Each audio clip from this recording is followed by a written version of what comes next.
Check.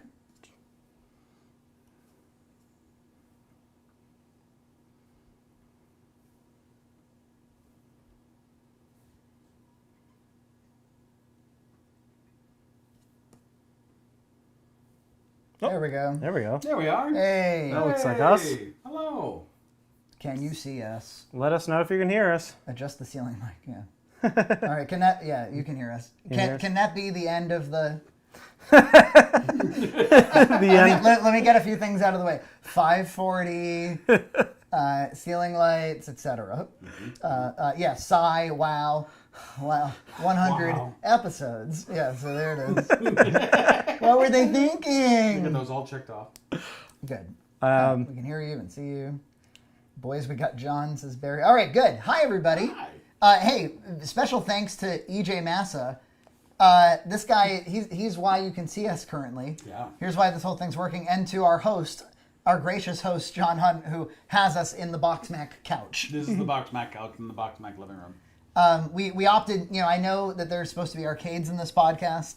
You can see them in the nice graphic that EJ put up. But we decided that trying to squeeze us all into one shot at either of our houses was not exactly possible. Yeah, there's a lot of logistics involved. Yeah. There's we do this podcast and people reach out to us and they say well wishes.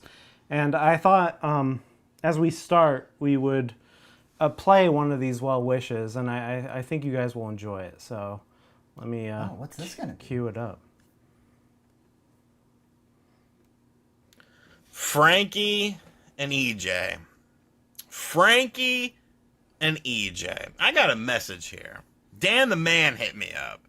Dan was like, yo, did you hear the boys hit 100 episodes on their podcast? I was like, no, it's already been 100 episodes. Frankie and EJ, 100 episodes of a podcast. That's a milestone, dude. That's a milestone because you've stuck with it. You've gotten through potentially what is the hardest phase of doing content and putting yourself out there on the internet. And that's realizing that everything is cool. That's realizing that you're making an impact in people's lives, whether it's 1 million people or whether it's one person. If you could get one person, think about this. If you could get one person in the world to care about what you have to say on a topic, like, you won. You're pretty much a cult leader now, Frankie and EJ. I might join your cult, because I'm fascinated with cult leaders, but that's a story for another day. But you've accomplished something, dude. You've accomplished something, and you've stuck with it, and you'll continue to stick with it. I have faith in you. And, the main thing about doing podcasts or any sort of content creation is don't ever get discouraged by it. Don't ever look at don't look at the numbers. Don't look at this, that, or the other. Just know that you're making an impact in people's lives. And, hopefully everything continues to grow. Hopefully everything continues to get bigger and better and badder and more opportunities come your way. But always have fun with it, man. When people stop having fun with it, that's when everything just goes to shit for people. EJ, I hear you have a nice hat as well. I hope it's a damn Knicks hat. I'll also accept a New York Giants hat. If it's not, we're going to have some problems. But unless it's got a nice colorway, RGT likes certain colorways on his hats. So if you got a nice colorway on it, though, then we'll be okay. But congratulations on the success and the continued success that you guys will continue to see. Make sure you give Dan a big old thank you for getting this. Dan the man. I mean, he's the man. Y'all fellas have a good day. I'm going to get to see all my recommendations. So yeah, obviously, even in his cameos, he filibusters.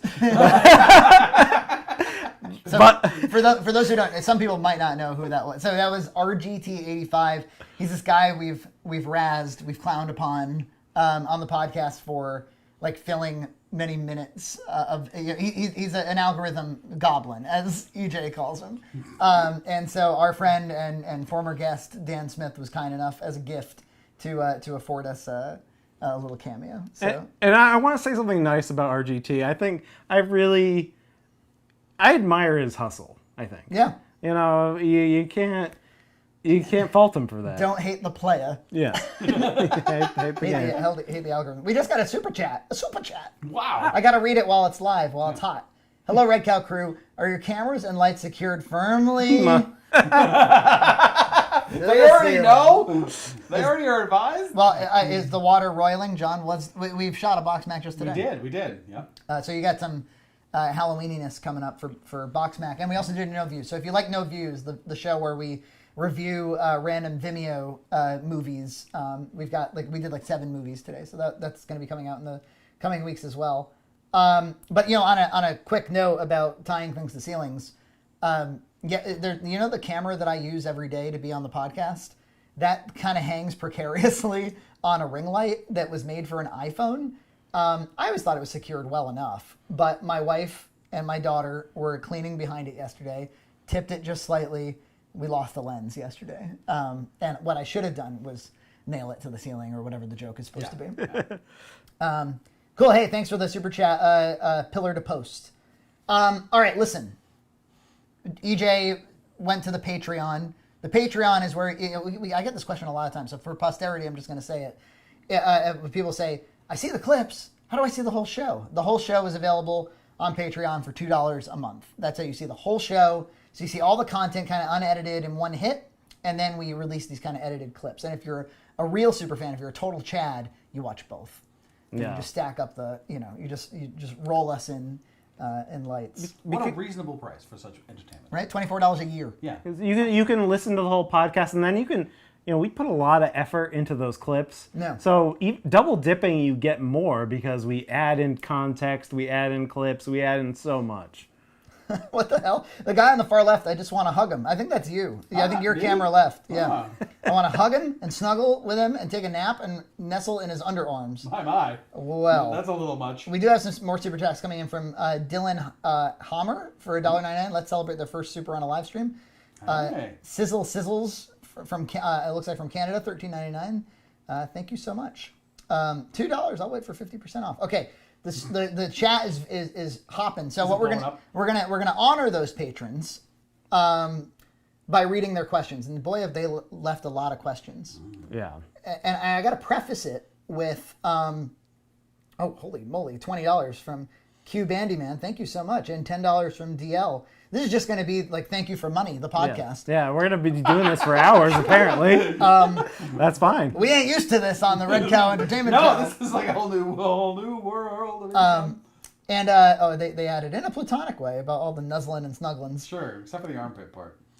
Yeah, how can that be platonic? Yeah. So where was I? Oh yeah, I'll just preface it with this. A lot of those questions are great. A lot of the questions are, when are you going to make X show? Hey, I really liked X. When will you make more X? I really liked Y. When will you make more Y? And the answer is maybe. Maybe. There's an Elijah Wood interview that it was like a troll interview that Dominic Monaghan did with him for the DVD or something. Yeah. And there's like a remix of it online, and it's Dominic Monaghan going, "Do you wear wigs?" No, I do not. And Elijah Wood says, "Maybe." Maybe. Will you wear wigs? Will you wear wigs? Maybe. Oh my God, Ben White with 420. Everybody knows this podcast is all about not liking weed. So this is the funny weed number. Yeah, it's the funny weed number. All right, so I'm gonna go to these questions. The answer to most of which is maybe. I'm here mostly to say maybe, folks. So starting from the top.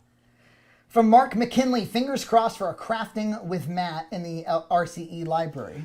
Maybe. I don't foresee a Matt show unless he were to shoot and edit it, and then I'd put him on his own channel. Yeah. But just hang him out there to get 35 views. Yeah, I mean, But I of course love featuring his work in things like holiday. I guess I would just say, just because it doesn't have a dedicated show doesn't mean the thing you like can't be incorporated into. The set dressing today comes courtesy. Yeah, the pumpkins, and you'll see a Halloween special on the Red Cow Entertainment channel. Matt had decorated for us, and I'm sure in any Christmas specials there'll be plenty of Matt crafts. So Shuckland TV just did a super chat. Big Red Cow fan here. I've been enjoying going through all the RCD content since finding you guys, and it's been a real treat. That's not, John just today, he dropped a few tears and he said, I think that I'm obsolete. I think the Junt content's gone.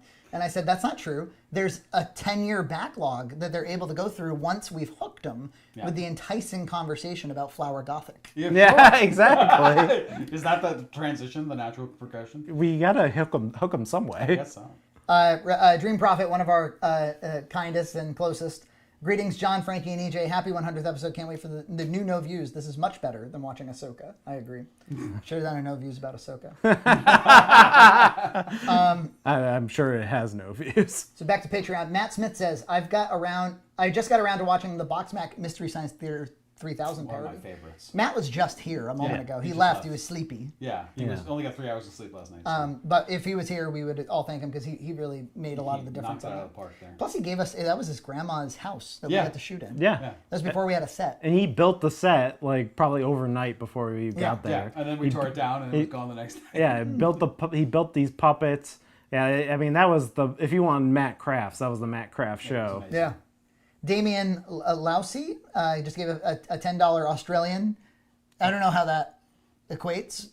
$10. It's $10. Happy 100, guys. I found you recently from your clip about the Quentin Reviews editor. That's fascinating. I didn't think anybody would actually discover us. There's Flower Gothic. Now he's going over to Junt after. Oh, yeah. Why didn't we open with... Oh, yeah. I don't have my glass of wine.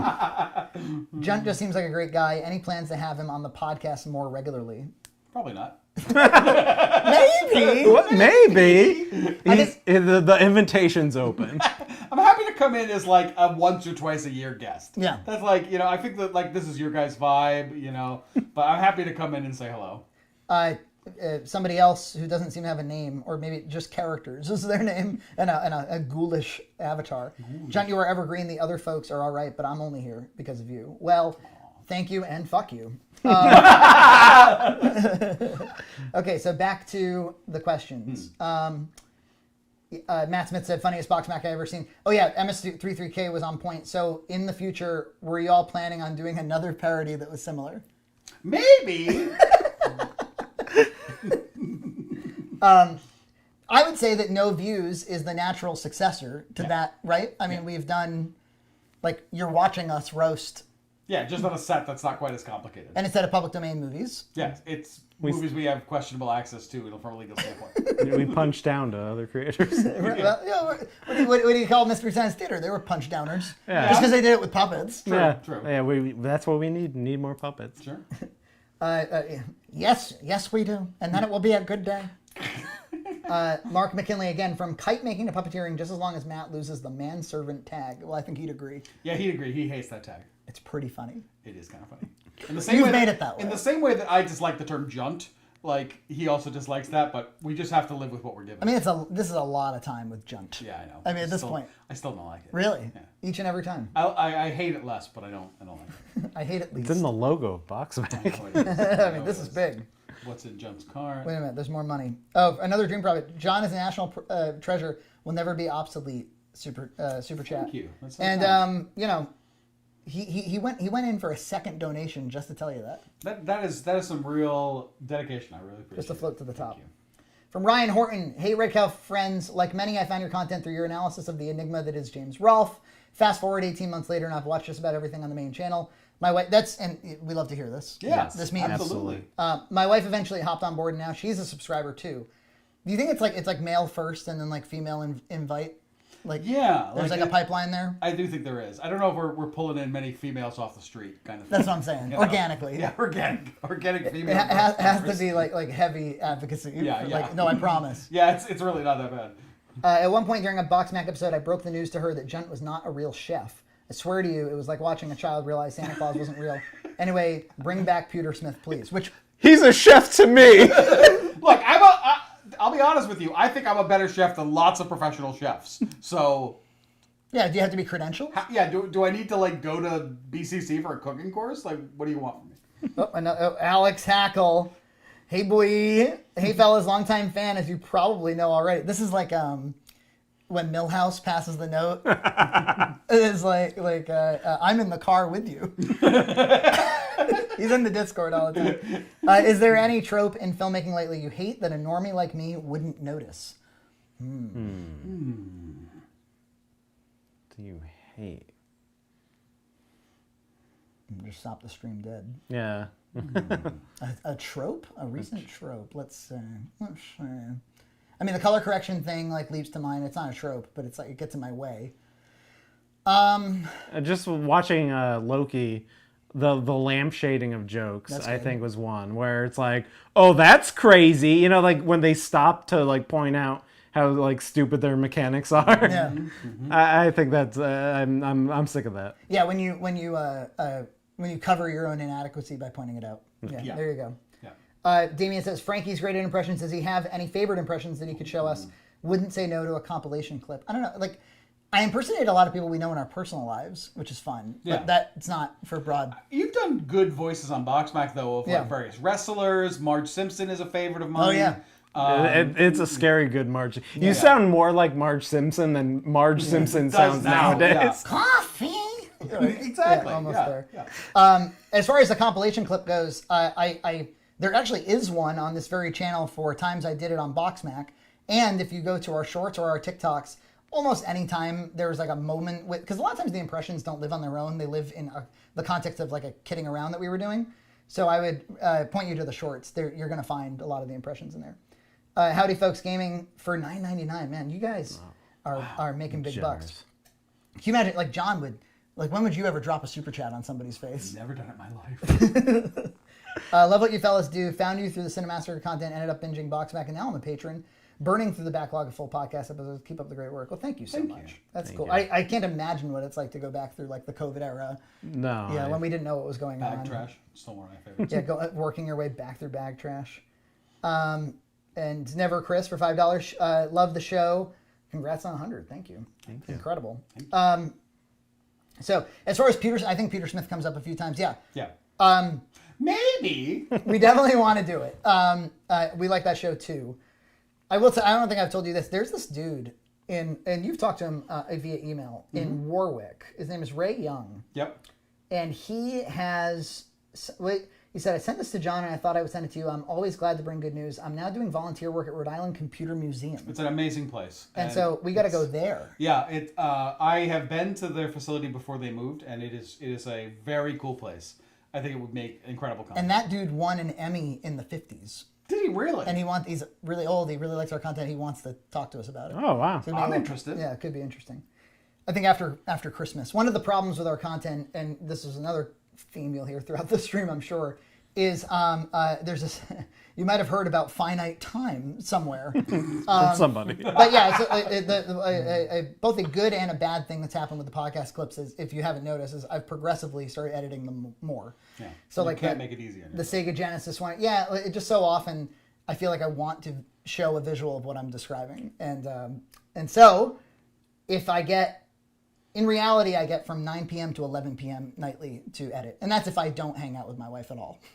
I can do that. Sure, much to her. So there's no like time off. So, really editing is always the trouble. And also like we all have day jobs, so we really can only shoot on weekends. So you'd have to schedule the weekend. So there's like all these forces, EJ lives pretty far away. So there's these forces at work that kind of like delay and cause. The easiest content to make for sure is Junk's Cart. Yeah. We get in a car, we shoot it with iPhones, and I can normally edit them in a night or two. But so if you like those, you may see a lot more. But Peter Smith is high touch. Yeah, it's the hardest one. Probably. Peter Smith is like you shoot it almost like a real movie. Yeah. Let's make sure there's no live chats going on here. Oh, of course there are. Oh my goodness gracious. Oh my gosh. Goodness gracious me. Gregory Martin, $5. It's dangerous to YouTube alone. Take this money with you. Oh, thank you. Well, thank you. Sizzle is back again. Will this be upload to the tube later? Got to tend to the shackles of employment. Happy 100th, you bunch of absolute studs. Yes, this will be up for everybody. We're not gonna gatekeep. Yeah, this is a special celebration. From Ben, do you have any guilty pleasure movies, shows, games that you enjoy but can't necessarily recommend to others? I definitely do. Oh yeah. Well, we all know about Virtual Bart on my part. Yeah. But a movie, I tell you, Robin Hood, Prince of Thieves. Really? Yeah. Wow. That was kind of surprising. It's like a top 60. You want to hear one of mine? The Money Pit, 1986, with Tom Hanks. People like that movie. Terrible movie. I love that movie. Yeah, I thought that was well liked. I don't think it's really that well liked. it's not a particularly good movie. You got one? Guilty pleasures. Game or movie or TV Game. show?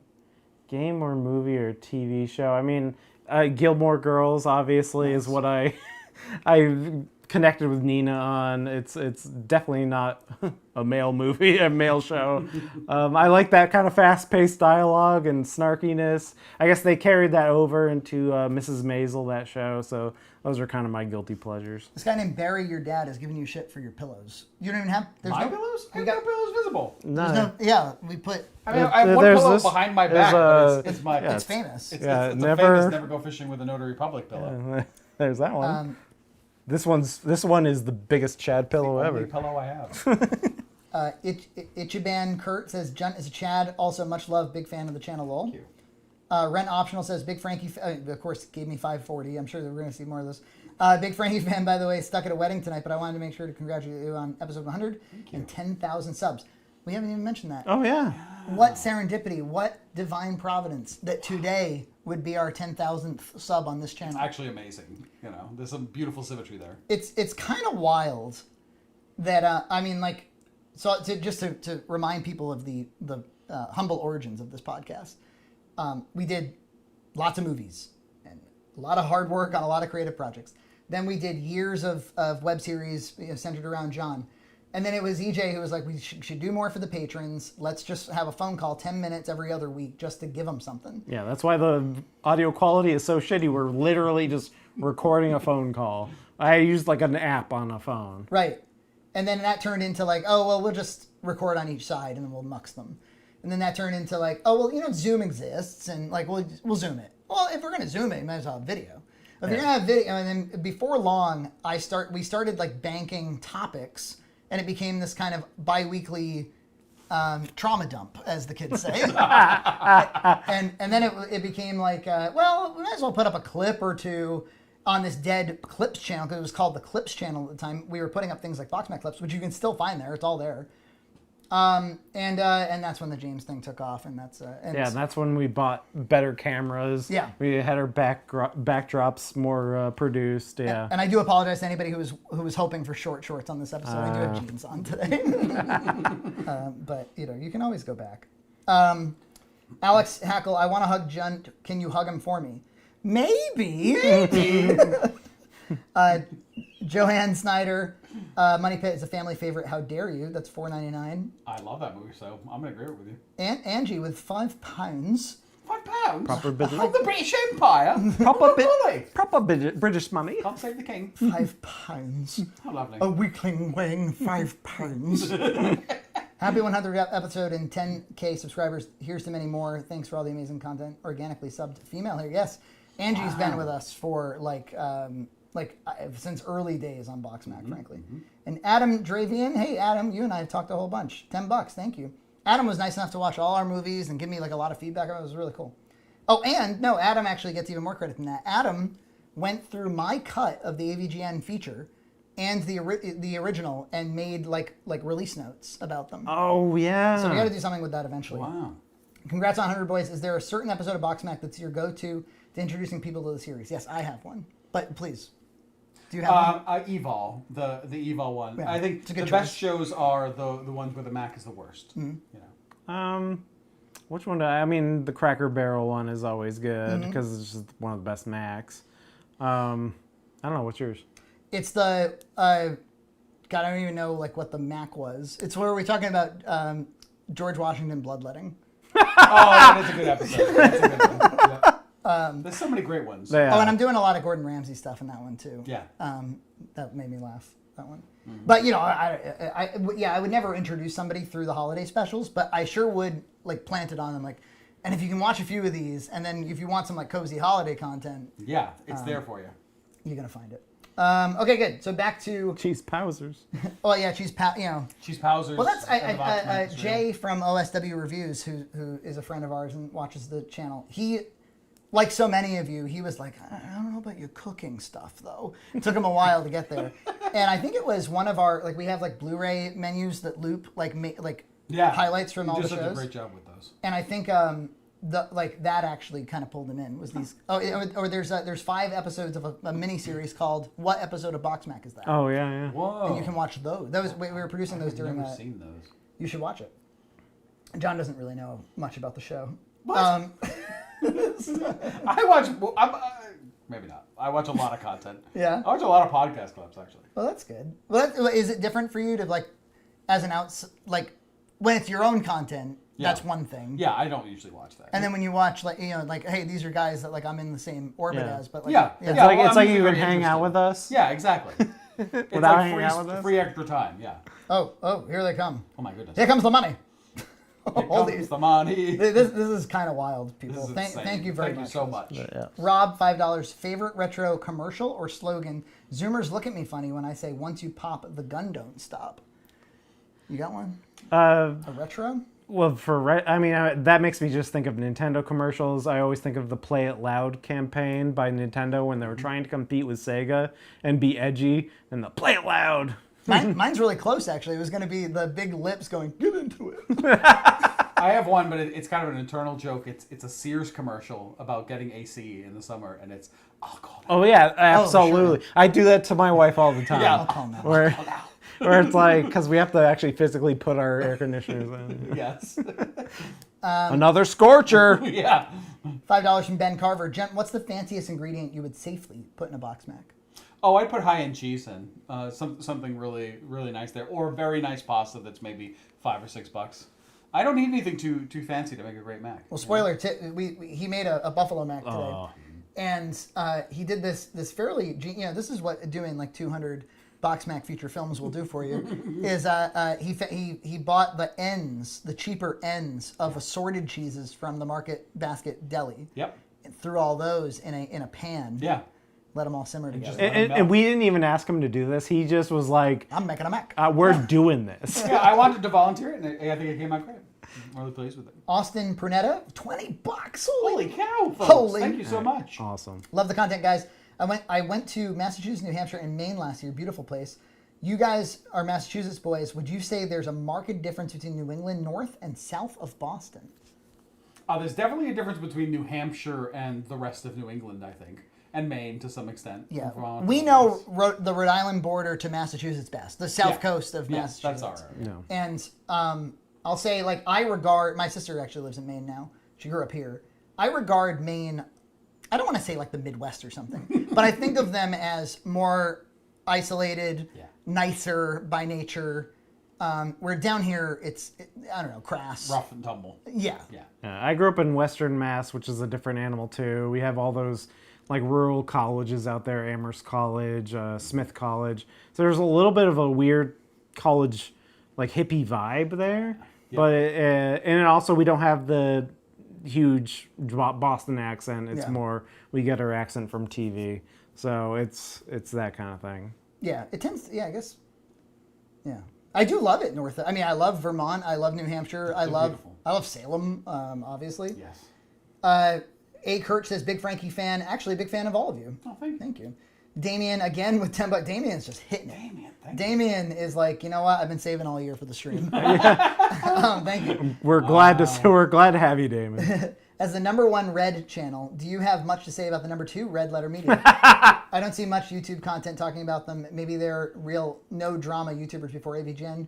Yeah, I would say so. Bobby, big fans. In fact, when we were early friends, we were like, oh, you watched that too. Yeah, it was one of those kind of litmus tests with Frankie. I'm like, hey, do you watch those Plinkett reviews? And he's like, and then he just started quoting them back to me. I'm like, yeah, I guess we're lifetime friends now. But you gotta realize how long ago that was. We're talking about like 2011. Yeah, 2010. 2010 maybe. Yeah. I remember watching Nostalgia Critic in the office, and you were like, "Hey, that's a Nostalgia Critic." I know that guy. That's my EJ impression. That's one of his ribs. What was I gonna say about? Oh yeah. Well, I do have overlap with Red Letter Media, aside from our name, which is completely happenstance. It's a coincidence. It predates it. Although we've been accused of I don't know, plagiarism, I suppose. But I do like that they are media. I like that we're entertainment. A lot of people are like productions. Have you noticed this? Yeah. Everybody's productions. Yeah. Anyway. We're entertainment. They I made this George Lucas thing a long time ago. And so for a while, like anytime like a George Lucas thing was made, I was informed.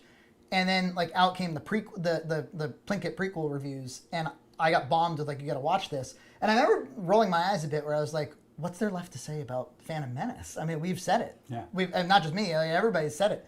And then of course it was kind of like the video to end all videos about Phantom Menace, and it also kind of invented this new genre, this new type of video, the video essay that's also itself art and itself content, and comedy. But we love those guys. And then I participated in People vs. George Lucas. They connected with the directors of that, who went on to make Day of the Dead.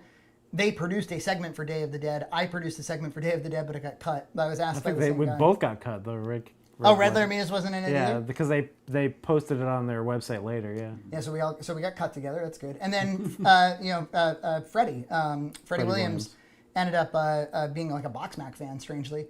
He didn't even come in through the AVGN stuff, and he and I have become quite close. He's been on the he's like on an early episode of the podcast. I interviewed him for this other podcast that I used to do called Discount Film School, and so ships in the night. It sometimes feels like with Red Letter Media. Yeah, it's only a matter of time. It feels that way. Daryl from Discord. Thank you all for the content. My smoker, mead kit, and Anbernick are because of this channel. Oh, jeez. It is an absolute staple to my laundry and dishes routine. I hear that EJ fella does a lot of dishes. I do, and I'll probably, when I get back from this podcast, I'll be doing some midnight dishes. Why is somebody saying Frankie could kick my ass in a fair fight, no weapons? That's funny. Hey, you look like a Chad. Oh, yeah, I'm kicking ass out here. You got your lumberjack outfit, and you're ready to... Farmer. Oh, Mandy. You're ready to Mandy some people with your axe. Back to Patreon. Super Bob Hoskins Bros, Dan. You should all subscribe to his channel. Makes great content. It's infrequent. It's occasional. Yeah, it's like a Tron. Yeah, right. It's event viewing, right? He needs to put that in the banner. He's like event viewing. By special engagement only. By special engagement, yeah. If you had to pick anyone other than Jun, who would you say was your favorite and also most recurring podcast guest? He's of course fishing. He's making a little joke. Yeah, it's a joke because he's been a guest on the podcast. Oh, okay. You see, that's the joke. I see. But yes, Jason Graves. Jason Graves, perhaps the best. No, I love all the guests. In fact, some of them we've only had on once, like Danksy, and I actually really liked talking to Howlhole Video, Brian there, and Dylan the Night Owl. Dylan was super fun.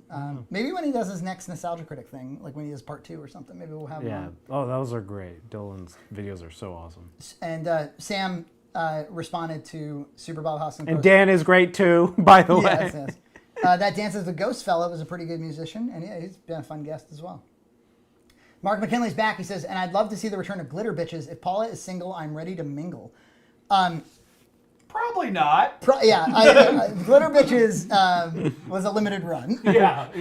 But for those who are curious, we did I think a pretty funny and entertaining 6-episode series it was great. Called Glitter Bitches, where our friend Paula is this sort of ostentatious Italian makeup diva, tries to teach Nina how to use makeup because Nina's not really the makeup type, and it's pretty entertaining. But I think Paula grew away from us, and I don't see us doing that. But I have had thoughts about doing a special Glitter Bitches like Halloween segment where like Matt would replace Paula. That does sound very fun. And do like special effects makeup or something. Anthony Paul says, okay. Thank you. Will Long says, if you could be put in charge to create or direct any show for Disney Plus, what would it be? Ooh. I feel like I have like a cheap answer to this.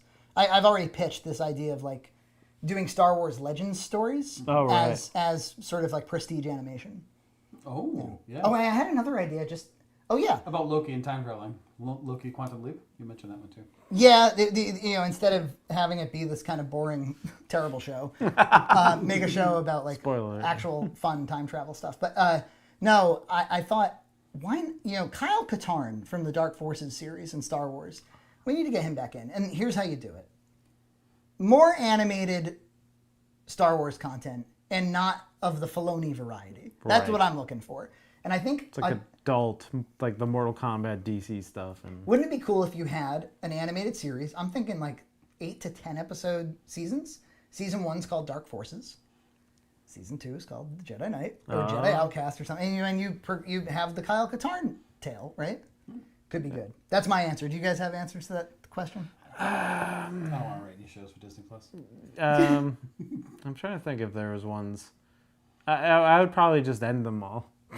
You'd be like the what's his name, Zaslav, I don't know, one of those guys. the Warner Brothers guy who cancels Batgirl. Cancels. Oh yeah, I want to cancel Batgirl. You wanna write I him wanted off? to just be like, Ahsoka's gone, everybody's gone. I'm gonna throw my hat behind more good Muppets content. Oh, Muppets All is right. nice. That's a good choice. It's a badly managed property for the past 20 years. Yeah, and it seemed like they had a resurgence with that Jason Segel movie that came out in Yeah, and 2014. they didn't capitalize on it. Yeah, they tried. They made that like Muppets. Muppets production show. Where Yeah, it's like the Office BTS with Office, Muppets. yeah. That's fucking stupid. It didn't quite work. Dream Profit again, $4.99. Thank you. $4.99. I like sort of the retail pricing. Yeah, I did Yeah. too. I grew up for about 6 years in Mass myself. Have any of you ever been to Red Barn Pizza in Eastham or the Red Balloon Toy Store in Orleans? I have No. not. I've never Red been to Barn either of Pizza those sounds places. pretty familiar. It does sound familiar to me, but Orleans I've never been to. RLM segment was in Dock of the Dead, but highly abridged. That's right. That's correct. Oh yeah. Christian Mills from Canada. Canada. Canada, buddy. Hi, buddy. Accounting for YouTube's cut and converting to USD, this should amount to $10. Congratulations on 100 podcasts from the Great White North. Thank you, Christian. Thank you. Back to Patreon. This is from Eric Schrecklangosh. Can the guys hit us with their most memorable Halloween costumes, notable favorites, and duds? I'm guessing Frankie must have been a Ninja Turtle at least twice. Any notable Halloween stories would be interesting to hear. Funny or frightening events. Congrats on 100, boys. My favorite one as a kid was my mom made me a teddy bear costume, and I loved it because it got me a lot of hugs, and I loved hugs. So that was probably my favorite costume that I ever wore, for any length of time. 2 years probably. I was a Ghostbuster like 3 years in a row. I'm still a Ghostbuster. I am still like I got like my dad got me and my sister Ghostbuster like the jumpsuits, and then when I outgrew mine, I wore my sister's. Like I kept going on, and Wow. And I got the Proton pack for my birthday and everything.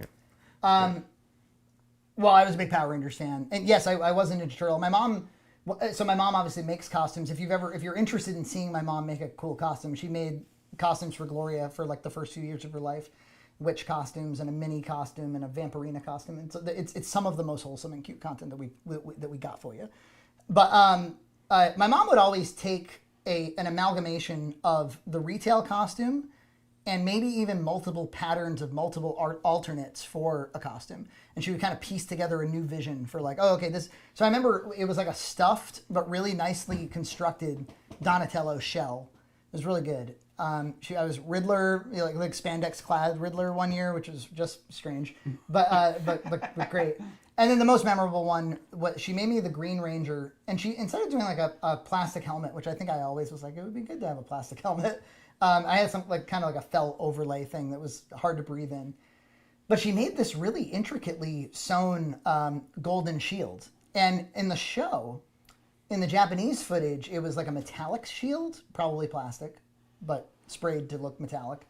And in the American segments, it was this horrible cloth one.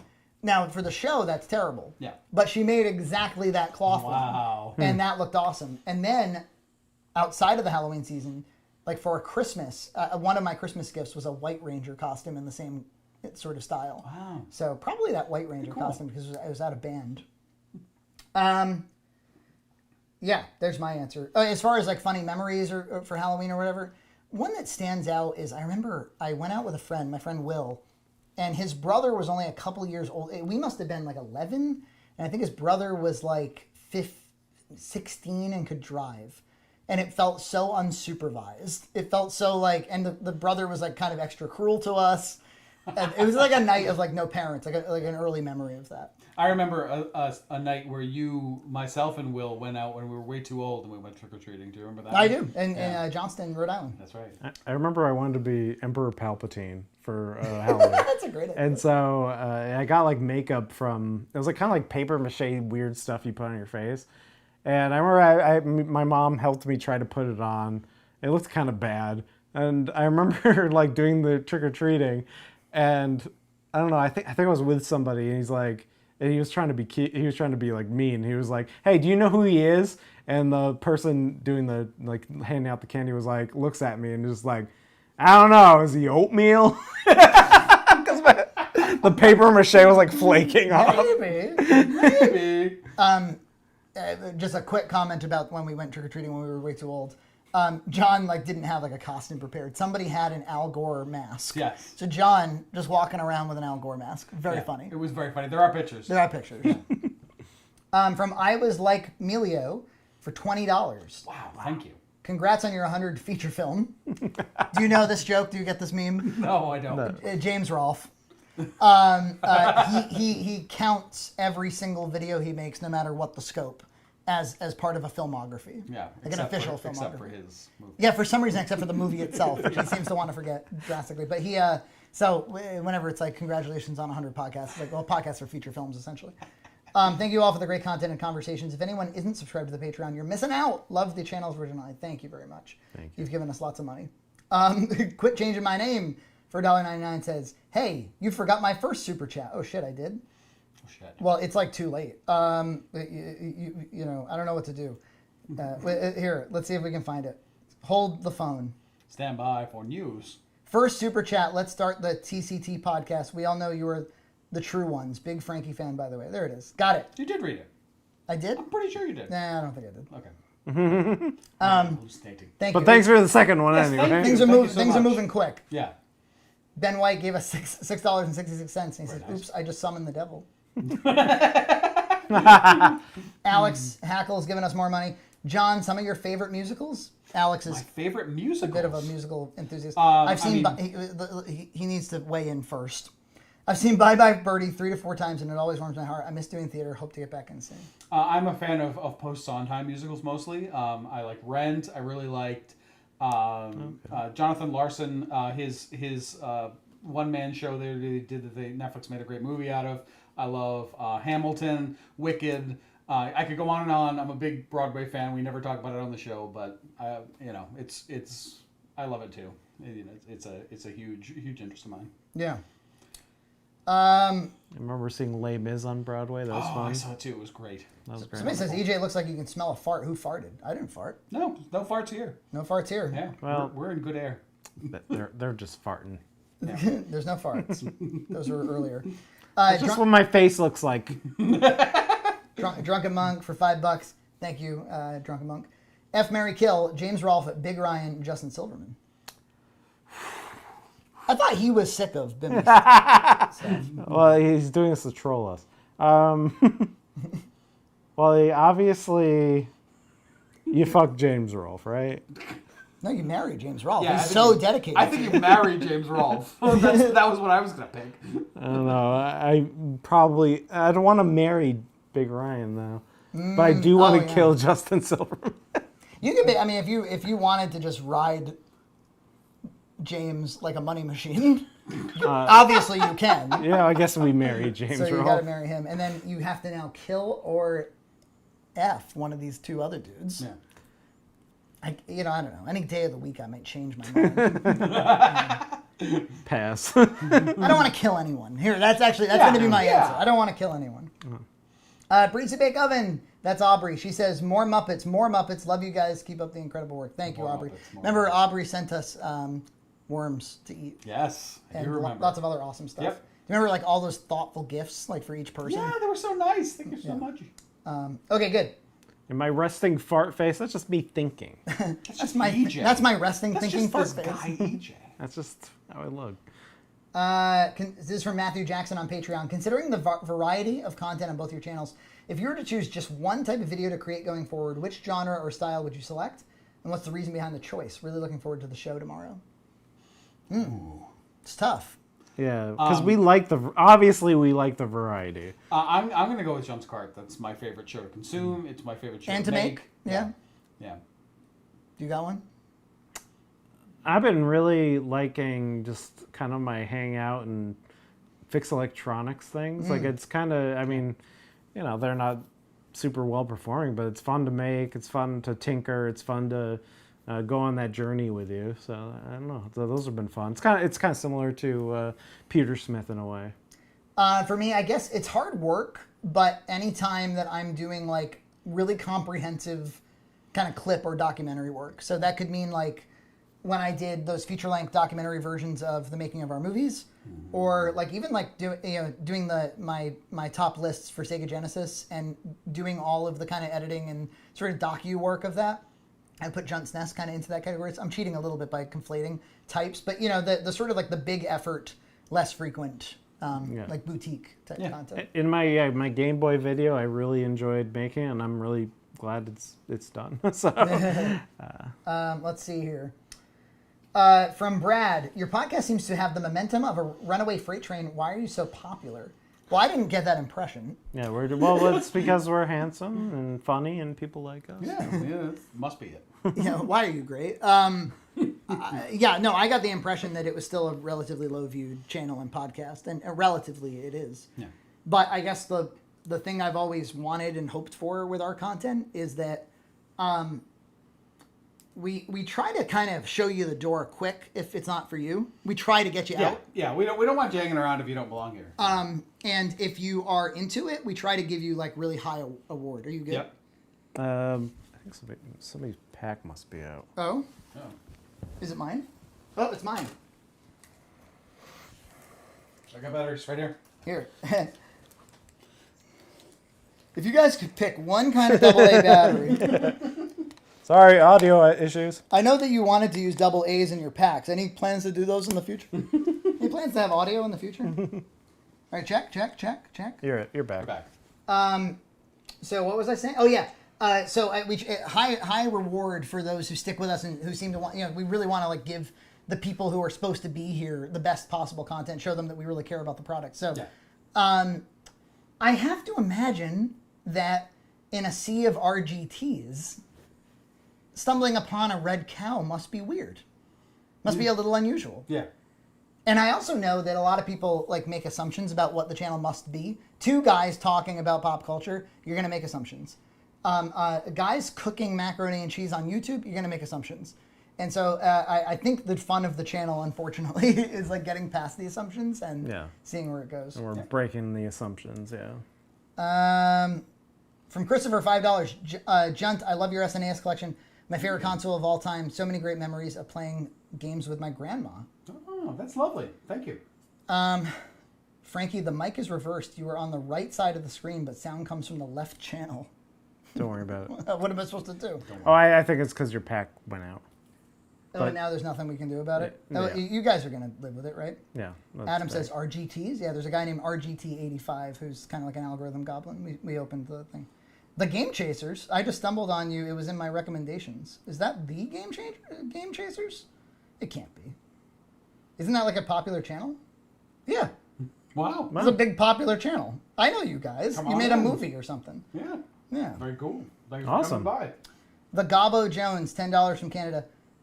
Just finished More Weight. Great book. That chapter on distribution was a hell of a journey. Keep up the great work, boys. Wow, thank you. We have there's a book out there about making movies, and if you are into that sort of thing, you should check it out. Try the audiobook. It's great. It's free on YouTube. Yeah. You don't have to buy nothing, but if you would like a nice paperback, it's very, very nicely copy edited by our friend Emily, who did like a really nice work on it.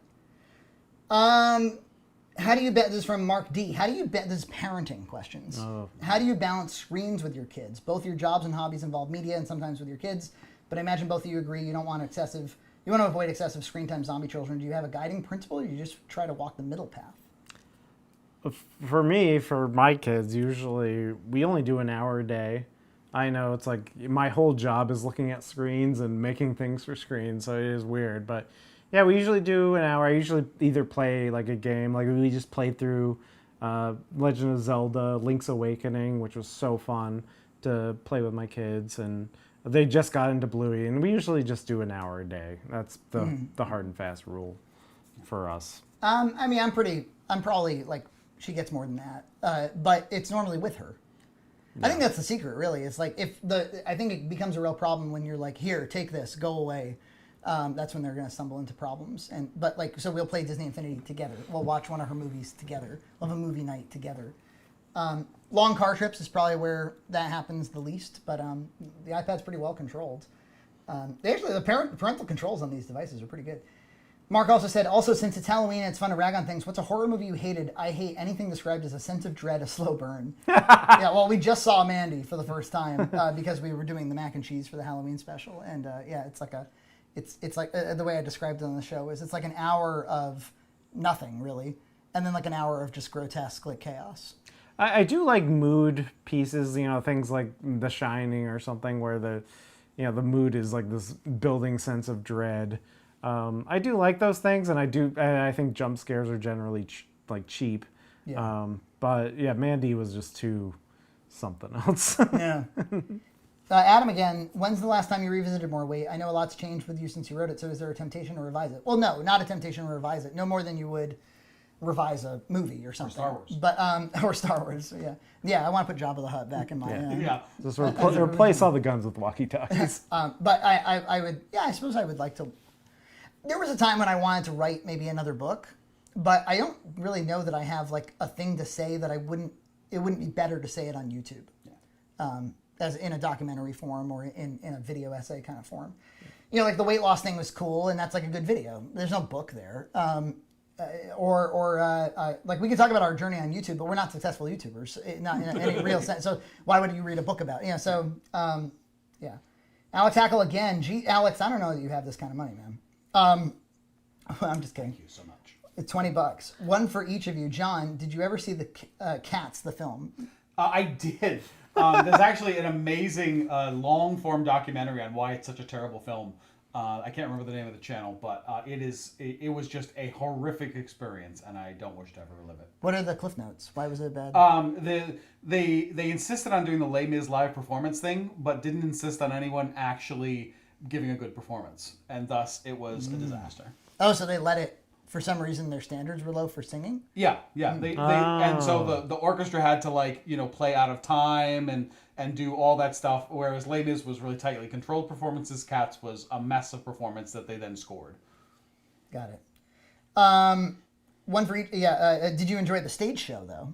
The stage show, I have seen it. I do like it. It's not one of my favorites. It's a little dated for my taste, but I do like it. It's kind of a classic. EJ, least favorite whiskey and or beer you've ever tried? Least favorite. That's tough. I can tell you my least favorite experience with whiskey was at a college party. Somebody started mixing Jack Daniels with maple syrup. And for some reason, I just drank way too many of those things. And because it was so sweet, it was just like, oh, I'm drinking this sweet maple syrup. And it was not a good next day. So I don't recommend that. I don't ever. My least favorite beer, there's so many bad beers. It's hard to say.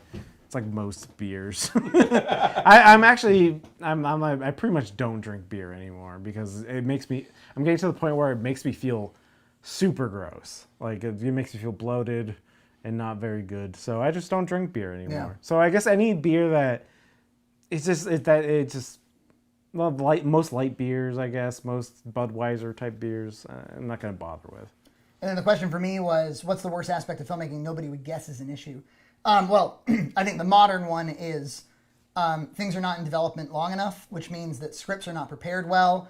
And I think post-production schedules are probably too tight. So that means that nobody is taking the kind of time that they need to actually get the movie down to a reasonable runtime and figure out what the story even is in the first place. So often I feel like storytellers are because of this content pipeline thing, the streaming mostly incentivizes, nobody's taking the time to say what story do we want to tell? What are we looking to tell? Because it used to be that the way that a movie used to get made was some creative or smart person would come up with an idea and studios would get excited about it because they thought that it was a good enough script that they could attach a star to it. And if they could attach a star to it, then they could sell it. Yeah. And then you can make money off of it. And so it was creative merit in effect. I'm talking about the 90s mostly. And of course, the film industry changed. I would say the 2000s, it really was a great time for movies. Yeah, it was. But with DVD sales and all that. Yeah, right, because Second you can sell the DVD is the point. And it doesn't have to succeed. Now it's nobody would want to keep the movie. You consume the movie and shit it out your ass. Exactly. So you just get rid of it. So there's no incentive to be why don't we hone this thing? Why don't we get this? So used to hear people complain about development hell. That meant like, oh, we're not going to make the movie because we're can't get the story. There is. I just watched this fascinating clip with Rob Zombie, who made the Halloween. He rebooted Halloween for Dimension, which was a Miramax company. Famously, Miramax was owned by the Weinsteins, the disgraced Harvey Weinstein. But Dimension was owned by Bob Weinstein, his brother, and they would make Scream and a lot of the kind of horror stuff. Mm-hmm. And they made Halloween, and according to Rob Zombie, it was a miserable experience with cruel people involved. And Bob would be on the phone. It was 2007. Bob would be on the phone every day, being like, "I hate swearing at him. I hate every frame of this movie. This movie sucks. It's not going to sell. Whatever." He made him bring in a different editor to hone it more.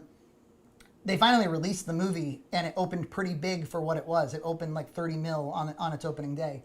And his story was that Bob and Harvey then got in an office and started screaming at one another, why didn't we attach more stars to it? Why didn't we?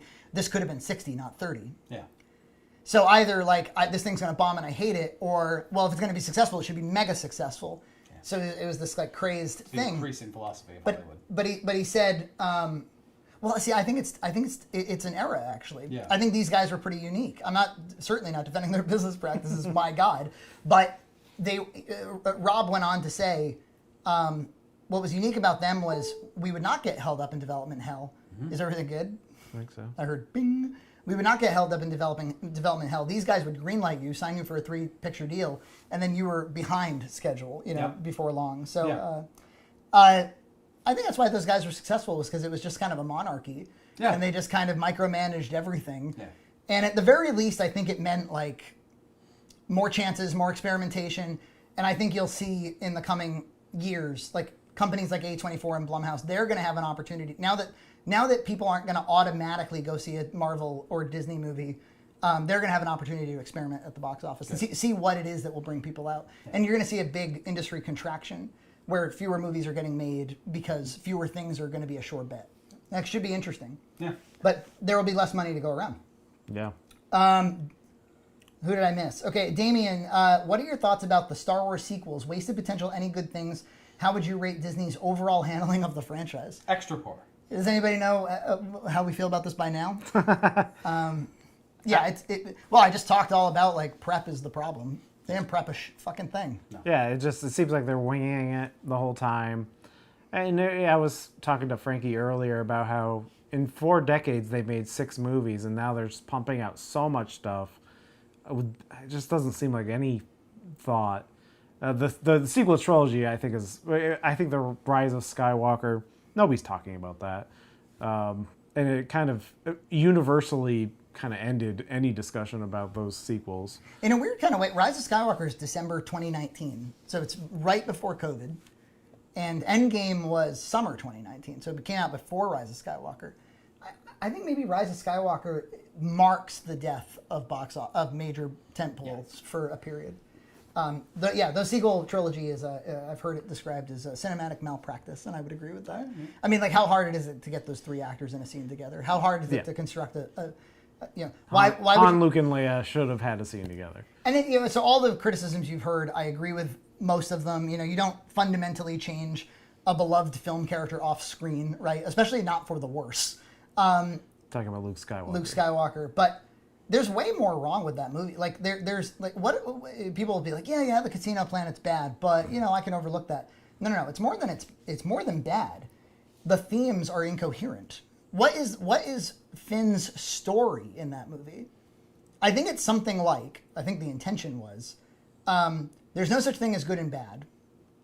It's the military industrial complex. It doesn't matter which side of the war you're on. Yeah. So, and then he, I think, learns, no, there really is a good side, but kind of tepidly. Yeah, tepidly. It's a super interesting thing being a former stormtrooper, turning against the First Order or whatever. That's an interesting concept, but it's totally squandered and forgotten about by the second movie. Yeah.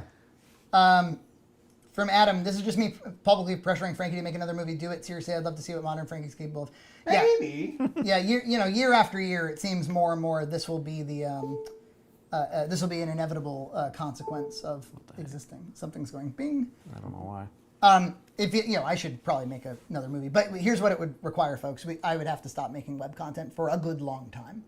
we'd have to come up with some. You'd have to deal with. Is that what you want? Yeah. So we'd have to figure that out together as a team. Game Chasers is in here still. The sequel trilogy had no single vision. They made it up as they went. That's its downfall. I agree, but also I think the visions that were isolated per movie are bad. Yes. There is no vision for Force Awakens. The Last Jedi had some kind of a vision, but it was incomplete because of the movie that preceded it, for one thing. So it was already compromised on the way in, and then I don't really think that it went anywhere. Kylo Ren and Rey team up, but then they immediately go back to their station. Like everything about it, it tries to deconstruct Star Wars, and then it ends up doing kind of nothing.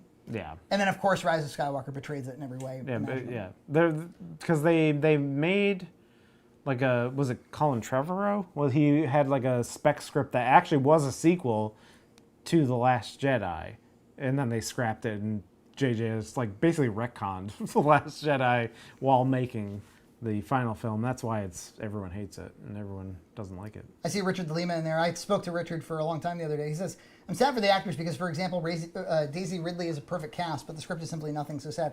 And to that I say, I agree that she's like got natural charisma and could theoretically be in a good movie. But to say that she's well cast would imply that she was good casting for that well-defined role. But I don't know what that role is. I don't really know what... The movies themselves don't know. They decide at the last minute she's a Palpatine. It has no fucking idea what it's supposed to be. From Quintek, sorry, April. My first SC got missed. Oh, I'm sorry. Here, let me search for you. It's just, we're moving quick, and I'm on my own. Ask EJ about RPG Guys, Basement Brothers. Frankie should try Magic Mush. The Basement Brothers. Yeah, I don't know who those are, so I haven't checked them out, but I will. Yeah, you're right. EJ, thoughts on Basement Brothers channel? Good RPG content. Yeah, I do like good RPG, like Jason Graves, Gaming Productions. I love their content, and I'm obviously an RPG kind of guy. Good. All right, back to Patreon. We've been neglecting them. That's probably powered. Yeah, I had it plugged in the wrong way. What is the most fun Junt's Cart you've ever done? Oh, wow. That's a really interesting one. The Game Chasers should do a Junt's Cart Game Chasers with us. Now that would be... That would be amazing. I have an answer. Okay, what's yours? Go first. Salem. Oh, yeah. That's a great one. It's just phenomenal. That was such an amazing day. I like any time where we can like really shoot something. Well, also the flea markets too. Oh, the RAM. Anytime we can shoot it more beautifully and it can kind of be a more premier spot that we don't normally go to, that's... I think I'd have to go with Salem as well. But we've had a lot of great ones. Yeah, I love shooting Raynham with a wide lens I used there. It had a good vibe to it. Mm-hmm. Let's see. Let's go through the playlist real quick. I mean, Grandma's Attic has a special place, obviously. Of course, a special place in my heart. Yeah. Yes. Micro Center was fun. Let's see. Just real quick. I love the Westport Fair one too. Yeah. Christmas Place. Oh, that's an incredible store that's sadly no longer with us, but... Ollie's was really fun. Yep.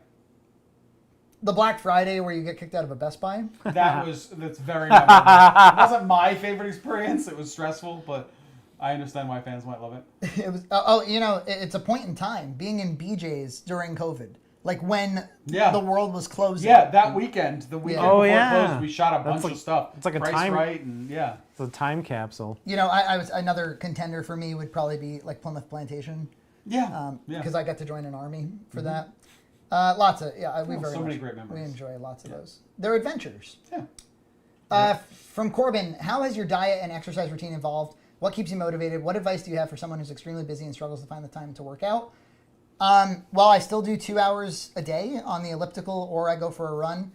I try to also sign up for road races so that I keep doing that. My diet's not nearly as strict as it was, though I do want to go through like a fasting period pretty soon to kind of reset so I can kind of get back on track. But the exercise is ever present. What enables that for me is the fact that I work from home. And from 8 to 9 before work, I do it. And from noon to 1 for lunch, I do it. Sometimes that I get interrupted by work tasks or something. But what's great about the elliptical is, and I work an office job, is I can, if an emergency comes through, I can see it. But the exercise keeps me, it keeps me sleeping well. It keeps my digestion good. I can't really, the exercise thing is great. They asked, how is John? This is Corbin from your work. Yes. How are you doing with related stuff related to that? Well, I've been working on losing some weight. I've lost 20 pounds or so, but it's always tough for me. You know, it's a difficult. It'll be something that'll probably be a problem my whole life. But you know, I'm trying. I haven't been following as closely. Is EJ getting on the diet and or exercise bandwagon? I do the rowing machine every once in a while. I go in like fits and stretches where I'll be really good with it for a few week stretches, and then like I don't know, a holiday will come around where I get off. But I get back on every once in a while. I get back on after that. But I do exercising. I don't eat like a ton. The thing I've been cutting back a lot on is drinking, honestly. So, which is probably the biggest vice I have. Yeah, one trouble with all the exercise I do is it does work up an appetite, and so. But I have, it is a little superstitious, but I have a belief that like it's good to sweat a lot. Yeah, like on a daily basis. Like it's good for your breathing and. Yeah, the exercising, like it helps my sleep so much. It helps everything, my mood, everything. From Intern of Doom, more restaurants and retail RIP when? You nailed the formula there. Yeah, I really like doing those shows. They're also pretty easy to do. The thing that and you know, to Corbin's the rest of his question was, what would it take to get some Petersmith made? More Patreon money, hardware donations, as I'm sure you can predict. Money is not the finite resource in this equation. It is time. And again, so my life is typically like things are going well. I'm getting things edited, and then the podcast hits. And when the podcast hits, that's another week of like edits. And then I'm like, okay, is there time to? And a lot of time, you know, so every time we are sent like a box to unopen, that's why we've said no more boxes, because we're obligated. I feel obligated to open them and do a show around them. So that'll be like that gets priority. If it's a holiday, the holiday content gets priority. If it's let's see what if it's Grandma's Attic time, Grandma's Attic gets priority. So things have a way. Or if we get sent like something from Cabot, I'm like, oh, we better do the box mac about Cabot before it goes moldy. Right. Yeah. You know, so like our cheddar goblin. These things get slated, you know, and Petersmith has a way of like never really like fighting for that position. Yeah. So we'd have to make it fight for that position, and I'm guessing that one extra episode wouldn't be enough for you. Yeah, probably not. And we'll do it. I am on the Red Cow Arcade channel. I'll be doing a few more soldering episodes. I will be doing a repair on a Sony Trinitron, replacing all the caps and stuff. So that might be up your alley. And just doing that is a lot of effort because you have to filming a circuit board. This is tough, and just filming the repairs and your hands get in the way all the time. It's tough. Okay. Oh, obviously, you should just hire some slobs to open the boxes for you. Well, I do receive this feedback a lot of like, why don't you outsource some of the work? Maybe the podcast clips, for instance. Well, here's how it works, folks. Let's just start with like, okay, we'll accept the fact that the podcast clips will have no additional clips or no additional editing, right? We're just meat and potatoes clipping, literally just clips. Let's say that we did that. Even that, with creating a thumbnail, getting it uploaded, getting it described, getting it on the website, it's a lot of work. It's a few nights of work every other week. If somebody volunteered to do that, you know, cool. It's a lot of work. I guarantee you that person in about 2 months' time is either going to start coming in late, or it's going to start being like, hey, like, I don't know if I can do this for free. And we bring in, I think, so we're at an all-time high for grosses. We bring in like something like $15,000 a year right now. And I just don't think like hiring somebody to do, so instead of like ramping up content and involving more slobs, I would rather ramp down content and make the stuff we want at this current scale. Yeah, at the scale we are, like you start having to manage a person, and it's just not as fun. Yeah. Outsource some of the work. There it is. I heard Screenwave does quality work. Yes. Did I miss any? Did you like? Yeah. There was something going on, so I noticed. Yeah, there we go. Yeah. Did I miss any? No, I didn't miss any. Okay, good. Patreon. Back to Patreon. Emilio Flores. Congrats on 100 feature films. Curious to know what are your favorite feature films. Any interest in doing filming? Well, let's answer that question first. My favorite feature film of all time is Rocky. Oh, yes. I don't have one. It changes over time. Name one. Name one of my favorites. Spirited Away, Miyazaki film. Oh, great. Obviously, I like Ghostbusters. dressed up as one. Little Miss Sunshine. It's a great. I love that movie. It's a great. It's movie. a great screenplay. Yeah, it's a great. Read the screenplay if you like writing. Little Miss Sunshine. I used to like American Beauty a lot, but it's really hard for me to revisit with Kevin Spacey. I know he's been acquitted in Britain or whatever, but still. And I know he's been making Christmas visits. And he's had the greatest Christmas videos. Merry Christmas, EJ. You still like American Beauty, don't you? It's just, especially when you actually have kids and he's like this old guy perving on a young person. You're just like, okay, I think I outgrew this movie. Yeah. Glitch Arcade says, I've sent an offer to help edit for RCA, but I also understand the idea of quality over quantity. Yeah, and thank you. And I've heard from people that have offered to edit. But again, it's hard for me to imagine that would go well for as a long-term strategy. Okay. Where are we at? Yeah, so this person, Emilio, had a series of questions. Any interest in doing filming location videos? I live in Salem, Mass. and just walked past the scene for having fun up there. Wow, does that look a lot different now? No way you'll be able to film in that location nowadays in the autumn. I thought Gandalf was knocking on Bilbo's door again. Sorry. That's a famous line from our pod. Yeah, it's occurred to me to be like, it might be fun to like go back to like, where did we film for 10 pounds or for, and see like what's still standing. That's like, pretty cool. That could be fun. That's a neat idea. Yeah. You could do like, you could mix up the movies, like do, have like 5 episodes or something and be like, all right, now we're going to do like Boston locations. Yeah, or, exactly. Maybe. I'll get right on it. We joked before the pod, we're like, we're going to get a lot of the, like, when are you going to do X? And I was like, we should just say yes to all of it. Yeah. We're doing it. We're doing it. Yes. Yes. John has often spoken of his love for his bidet. I do. I love it. There's no love more sacred. I think there's more sacred loves. Love for as a man currently in the market for one, can you ask him if he has any suggestions about what to look for when purchasing one? They wild vary in price. Yeah, the Bio Bidet VB2000 is the very best bidet you can buy. It's $649 and it's worth every penny. That's the only feedback I have for you. I know that not everyone can afford that, but for me, it's the only one. Somebody asked, what do you think of the upcoming Miyazaki film, John? Do you know about it? Yes, I do. The Heron Boy, I believe it's called. And I am very excited to see it. I'm looking forward to it. Didn't he like, he's always retiring. Yeah. And then after he finished this movie, he's like, I'm making another. That's exactly what he did this time too. He said again that he's going to make another film. It's like, this is not my last. I lied. I agree with that. I think when I'm old, I'll still be making something dumpy for the internet. Yeah. Matt was, when we were out for dinner just now, he was like, so like, you're going to make another feature when you're like 70? And I was like, maybe. Maybe. I really don't know. I hope to be creating until the day I die, in whatever form that takes. From Spam Duncan, can you each name 3 people you would want to interview? 1 living, 1 dead, 1 fictional. Oh God, now you're asking a lot. Yeah. How much do you donate? I don't really know. Like, do I want to interview people? I feel like I've interviewed like Lloyd Kaufman, Jason McHugh. I'd go to have dinner with some people. I think that would be an interesting, to talk to some people. Stallone, and Stallone. Jesus Christ.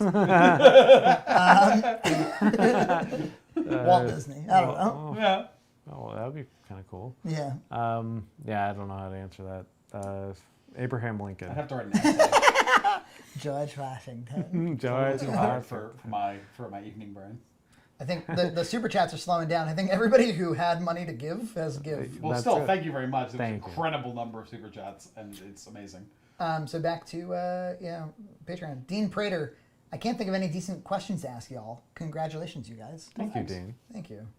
Congratulations on the 100th. I just wanted to say thank you to everyone at Red Cow and the Discord.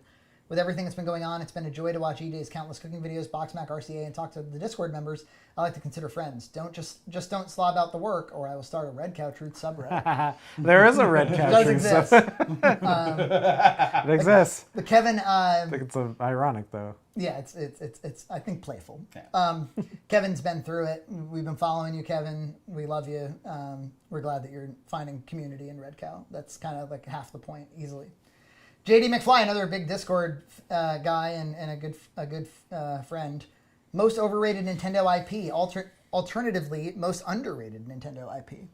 Kid Icarus is the most underrated, in my Oh, opinion. Yeah? interesting. Not the most overrated? Underrated. Underrated. I think it's underrated. Because for me, like, the original NES game is trash, and it stands along like all these other I properties. don't think it was that bad. Really? Yeah. You like that game? You play that game? I did have a friend who had it as a kid, and maybe I got some beer goggles for it, but John was drunk when he played. Yeah, as a 11-year-old.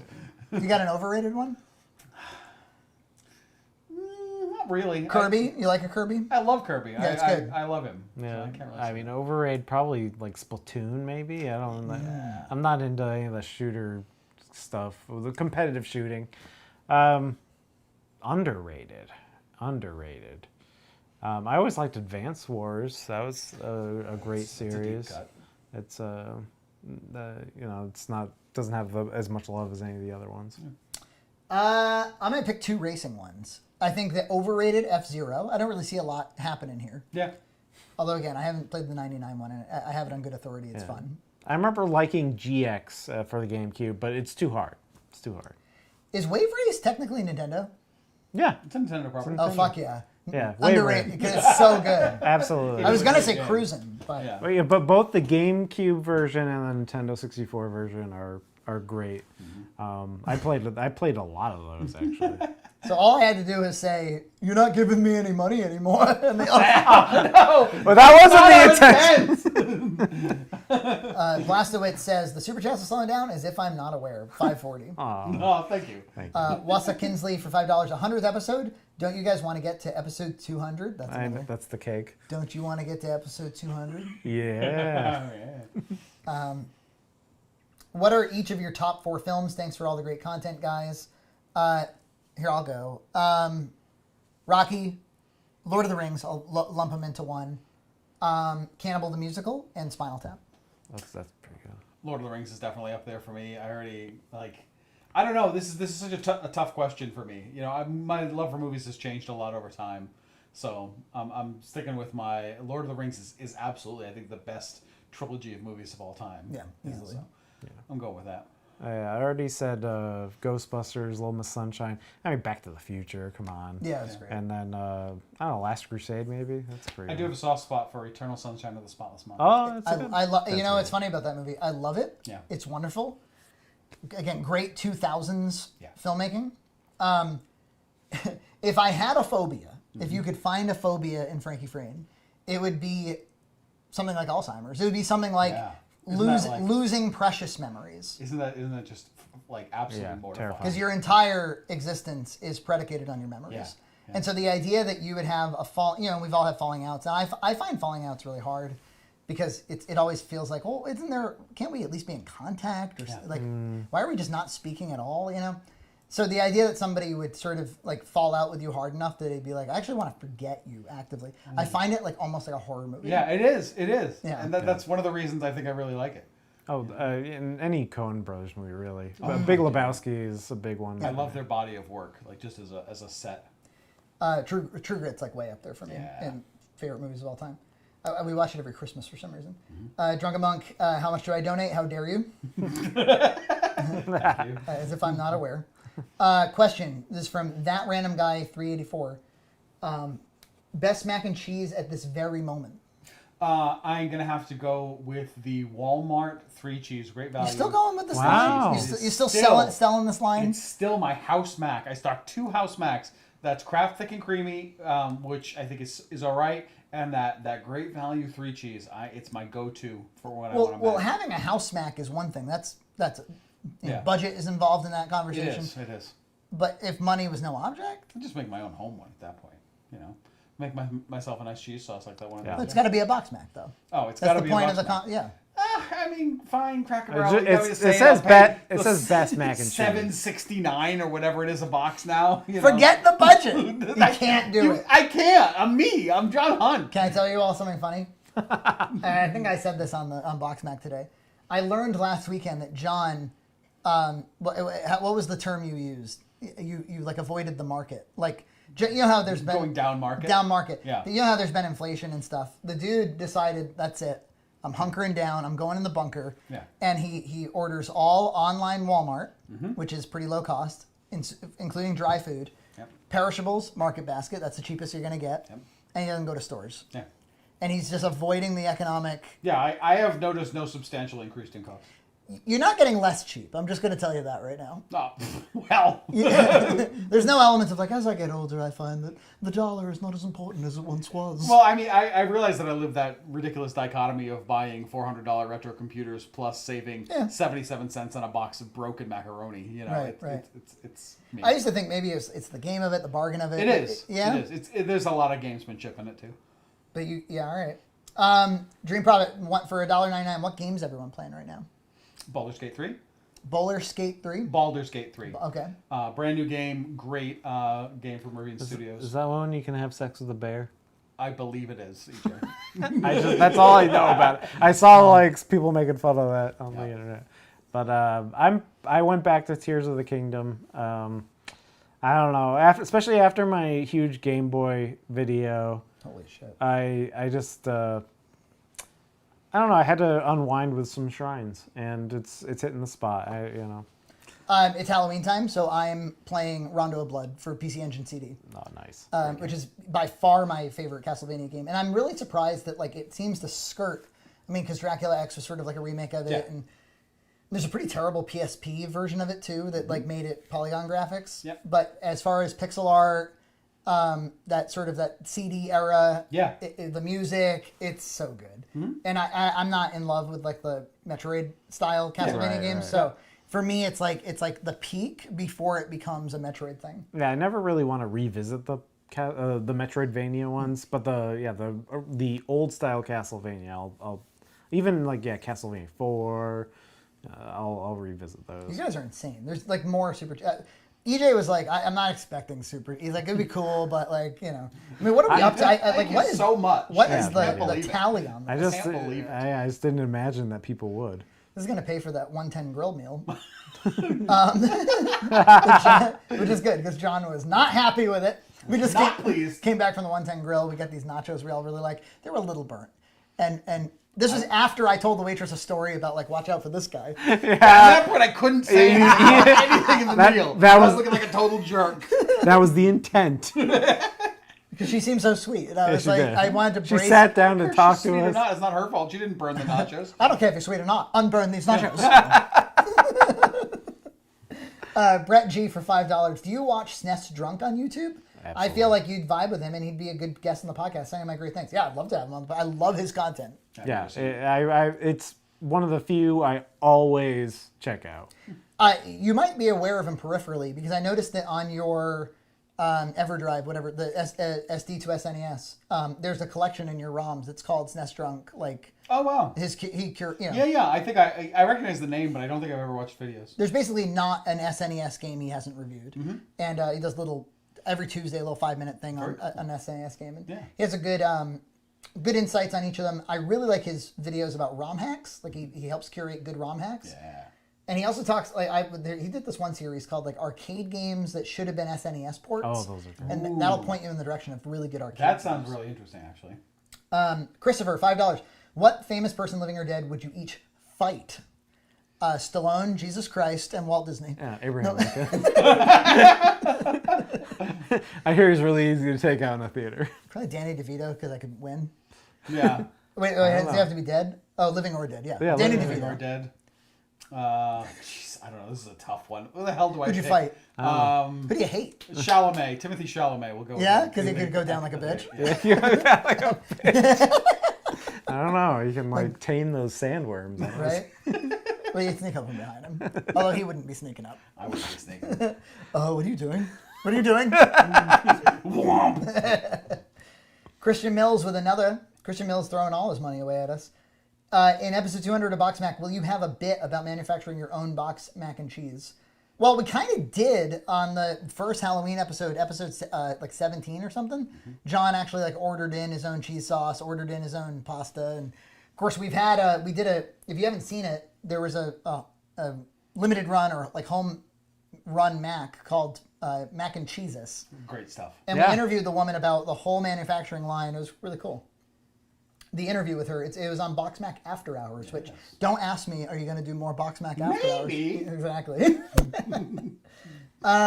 John Snyder, what kind of music are you all into? Can I tell you something? I really struggle with this question. I listen to music all the time, but whenever anybody's like, "What music do you like?" I'm always like, "Uh-oh." My music tastes are so varied that like I can't answer that question. You know, I like music whose style primarily originates up to about 2010. I can give you some of my favorite artists. Sure. Cat Stevens is like number one. Simon and Garfunkel. So I get like 60s and 70s folk. Yeah. I really like. I also love Great Big Sea is a band. Like I love their New England. Their what do you call it? Newfoundland folk music. I love folk music apparently, but I also I like classic rock as well, and anything with heart and energy. Yeah. Growing up, I listened to Red Hot Chili Peppers and Weezer. Lately I haven't listened to any music, but albums that I'll come back to are like albums from The National. They're kind of indie pop almost, but they're sad. They're very sad. I like sad songs. Me too. I love sad music. Harry Hollyoak, do you ever struggle with why we're here? Like an existential question. Existential. No. I haven't thought about it really. Yeah. I don't struggle with it, no, but I want to. I'm very interested in making the most of this life that we have. Yes. That's a nice positive Yeah, message. I'm very, and it makes, and I'm seeing a major crisis of purpose in society, and that depresses me deeply. And I think that like there's an answer, and we can solve that, and we need to get away from shitty influences that point us in the wrong direction. There, I'm going to take your question seriously. Wasa Kinsley for $5. Frankie, you're doing God's work with that AVGN recut. What other films should have alternate cuts? I wish Mortal Kombat 95 had an R-rated cut. Interesting. Wow. I don't know if I think it's really cool that movie's PG-13, but I can see the point. Alternate cuts. I really would like to see James Rolfe's Kill Bill cut. He described it in detail, and it seemed interesting. It didn't seem especially good, but it seemed, it seemed like it took a lot of the heart out of the thing. But it sounded interesting. I don't know. I'll have to think about that. Like I was, I love the Christopher Guest movies, all of them, and I was watching. There's definitely movies where like I'll see a deleted scene, and I'm like, that should have been in the movie. That should have been right. That like tells you some really important information about a character. Yeah. But I was realizing that I had gone over the deleted DVD scenes for Waiting for Guffman so many times that I completely forgot what was deleted and what wasn't. Wow. So I was talking to somebody who liked the movie. I was like, well, you know that song, This Bulging River? And they're like, no. I was like, yeah, This Bulging River. And they were like, no.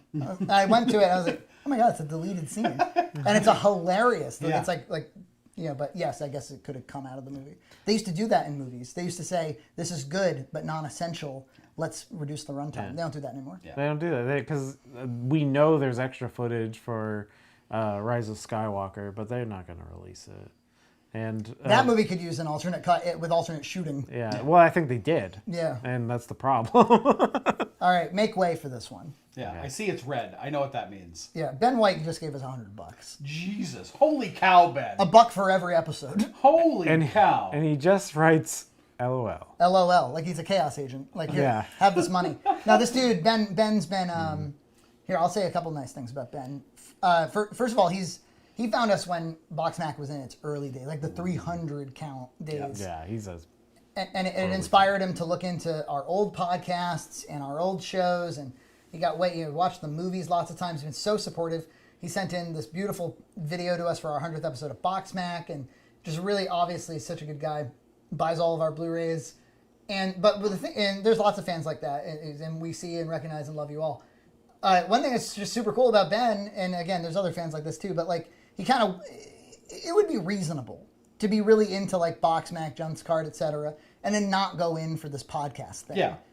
They're kind of different in a lot of ways. But Ben's like, no, I'm just here for the ride, man. Yeah. And I just really appreciate that. That's amazing. Thank you so much. Yeah, thank you, Ben. Thank you. I have a lot of good memories. I mean, we had early pods where we'd had like Google chats, remember? And he was on them, and I remember his nice big beard. Yes. Oh, Angie, gonna have to call it a night. It's 1 a.m. here. Thanks for a great live stream. Looking forward to catching up on the rest of the stream in the morning. Good night, Angie. Good night. She's in Wales. I mean, she's Staying up she till stayed up till real 1 late a.m. for this one. Holy smokes, a vet, the legend grows. Yeah, cheers to Ben White. And Why does EJ look Frankie? so tiny? Somebody said Frankie is 6'2" and Junt is 6'4". EJ's only 4'5". Oh, I get it. It's because I leaned back. I'm 5'6", by the way. Some people have been like, I think John's really tall and Frankie's really short. I'm 5'11", 5'10". I'm like, John's a little tall and I'm a little short. Yeah, I'm not that tall. I'm 5'8", 9-ish. Somebody was like, Frankie's really short. I'm like, I'm short. But really I wouldn't short. say you're really short. Yeah. You're just, I have longer legs and a small torso too. Yeah. I got big teeth and a small mouth. So where were we on Patreon? My goodness, before you all started dumping money in our laps. Mark Gallagher, how much time do you put into your content each week? Includes shooting, editing, uploading to various platforms, and maintenance. What aspect takes the most time, and which is your favorite and least favorite? I'll go, and then you should go too, because you dedicate a lot of time. So every other Thursday we record the pod. Pod takes about 2 hours. Then it's about an hour and a half for me to assemble it and get it online and get it scheduled for the next day for the patrons. Then it takes, I would say on average, like 5 to 6 days to get all the clips going, unless there's going to be a deluxe one, like those movie retrospectives. So, and that's every editing every night. Call it a minimum of 2 hours a day, probably, and then I would say like once or twice a month, normally like once a month on average, we'll get together and shoot a battery of content, and then like a Junt's Cart probably is like a 2 to 3 night edit normally if I'm hitting it. A Box Mac is normally like a 5-night edit. Again, I only can really allot 2 hours to these things. And then again, if it's something more deluxe, then it's going to take that much longer. So I'm always just slotting this stuff in. My least favorite thing is probably like, there's this initial pass on the edit where if we shot an hour, and I just have to like find like all the cuts and get it all down. That's the least fun part. Once that pass has happened, then I can finesse it and I can make it fun and I can make it flow. And that's enjoyable. But I think one of the aspects about editing I like the least is I can't listen to music. Right. And I can't have like a show on. I can't do anything but edit it. So I feel sort of trapped by it. I can like multitask with like Discord. And then Discord actually has the effect of distracting me. And so I'm like, I got to turn this off or else I'm going to lose my precious time to get this done. So if I could listen to music, that would be a game changer. Yeah, I mean, the biggest problem with me and content is just finding the time, obviously. And it takes a lot of mental energy during the day while I'm doing other things. Like I'll be playing with my kids and I'll just be like, okay, well, my goal was the Game Boy video I did recently. I'd be like, okay, I need to get B-roll of like the Game Boy in this configuration, and I need to get B-roll of like each of the cards. So after I put the kids to bed, I'll have maybe like an hour before I like fall asleep, so I can do these shots before bed. So there's a lot of like, while I'm doing other tasks, even during my workday, I'll be thinking about the tasks I have to do. And during the small slots of time I have in that day, I'll fit those shots in. And then like the cooking videos too, it's like I can only really cook when the kids are away or they're asleep, or because they'll run and they'll knock over the tripod and break the lens like Frankie's So Frankie's just did. But yeah, it's because it's tough. Yeah, because especially with a 3-year-old, if there's a tripod out, he's running under it, he's hitting it, he's knocking it, and it's just not practical. So it's just scheduling, and I'm pretty good at being like obsessed with what I need to do. So I'll be like, okay, so with this, so it's, and I really don't have that much time, so it's really just like maybe an hour, maybe half an hour a day where I just get it in. Yeah, there was a time when I would be like, maybe I can sneak in Gloria's kind of preoccupied, Nina's doing something, maybe I can sneak in a half hour. I stopped trying to do it because the chances that they're going to be like, hey, like I have a question, like, and I don't ever want to look like I'm kind of like off doing something else anyway. Right. And especially at her young age, as she gets older, no doubt the kid will have no time for me, and I'll be able to edit again. But for now, it's precious years, and I wait until she's she's asleep. But she on occasion she likes to cozy up with me and watch me edit, and she'll ask me how to edit and stuff, and we've talked about it a lot. Hey, that's why you hear her on the show. She'll be like, now cut in. Yeah. Or she'll see me making a change to the edit, and she'll be like, why did you? She'll have questions about like you should have done it this way. Yeah. Me, I'm just the talent. I don't do anything. You edited that one episode. I did, and you didn't like it. It was fine. Yeah. You could, But the audience liked it. The audience seemed to like it, They I said guess. they I don't know. preferred it actually. you know, Did well, they wait a minute, really? let's not go That crazy. can't be true. You know, if that's true, then fuck. Like, you gotta get to some editing.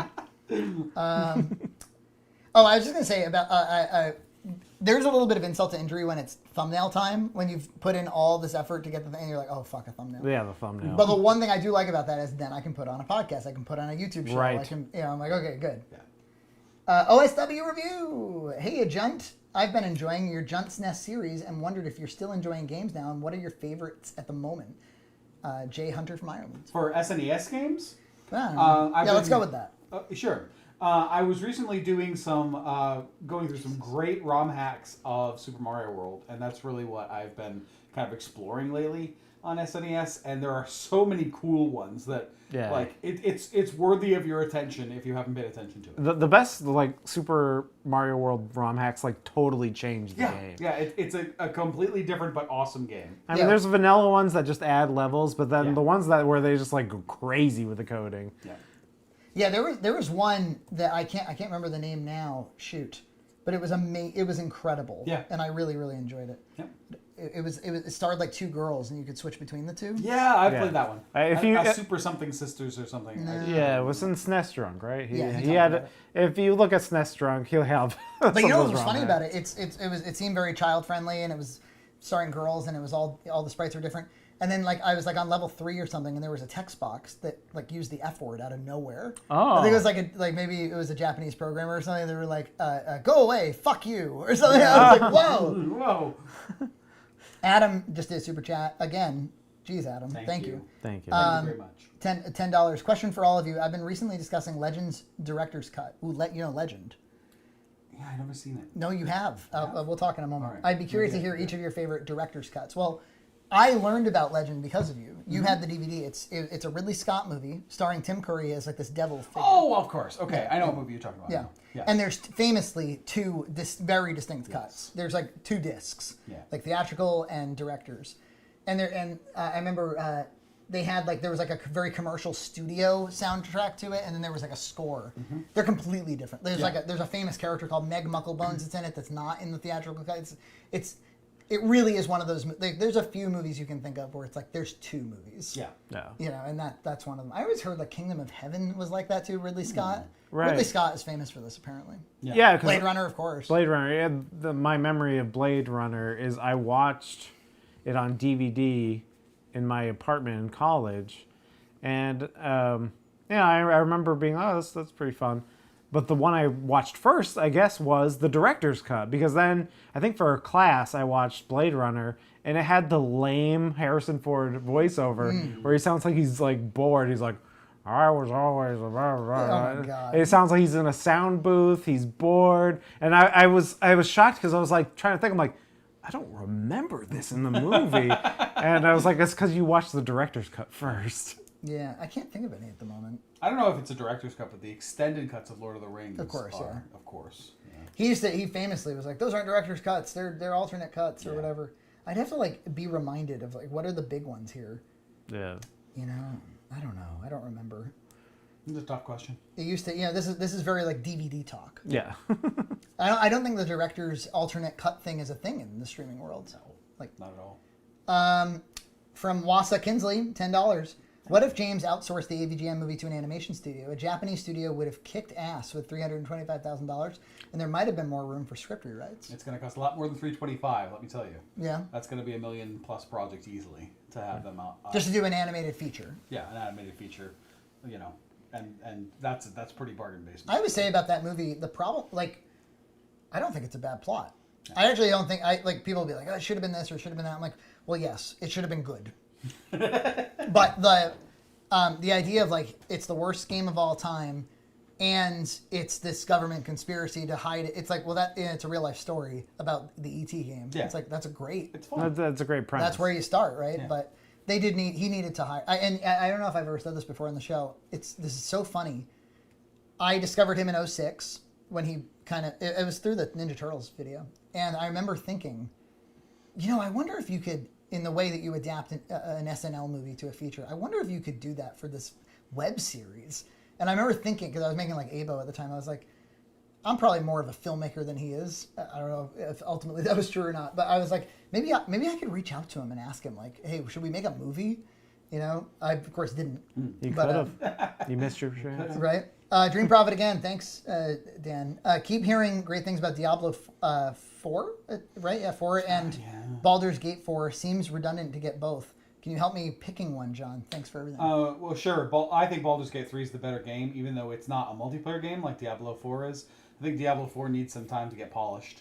This is like, new game talk here. I totally forgot that Diablo 4. It's out? Yeah, it's been out for a while. I know it was like in beta, I loved all the Diablos. Who has time? As long as multiplayer is not a factor, go for Baldur's. That random guy, $3.84, $2. Milky Way versus Three Musketeers, Wildcard Snickers. This is easy for me.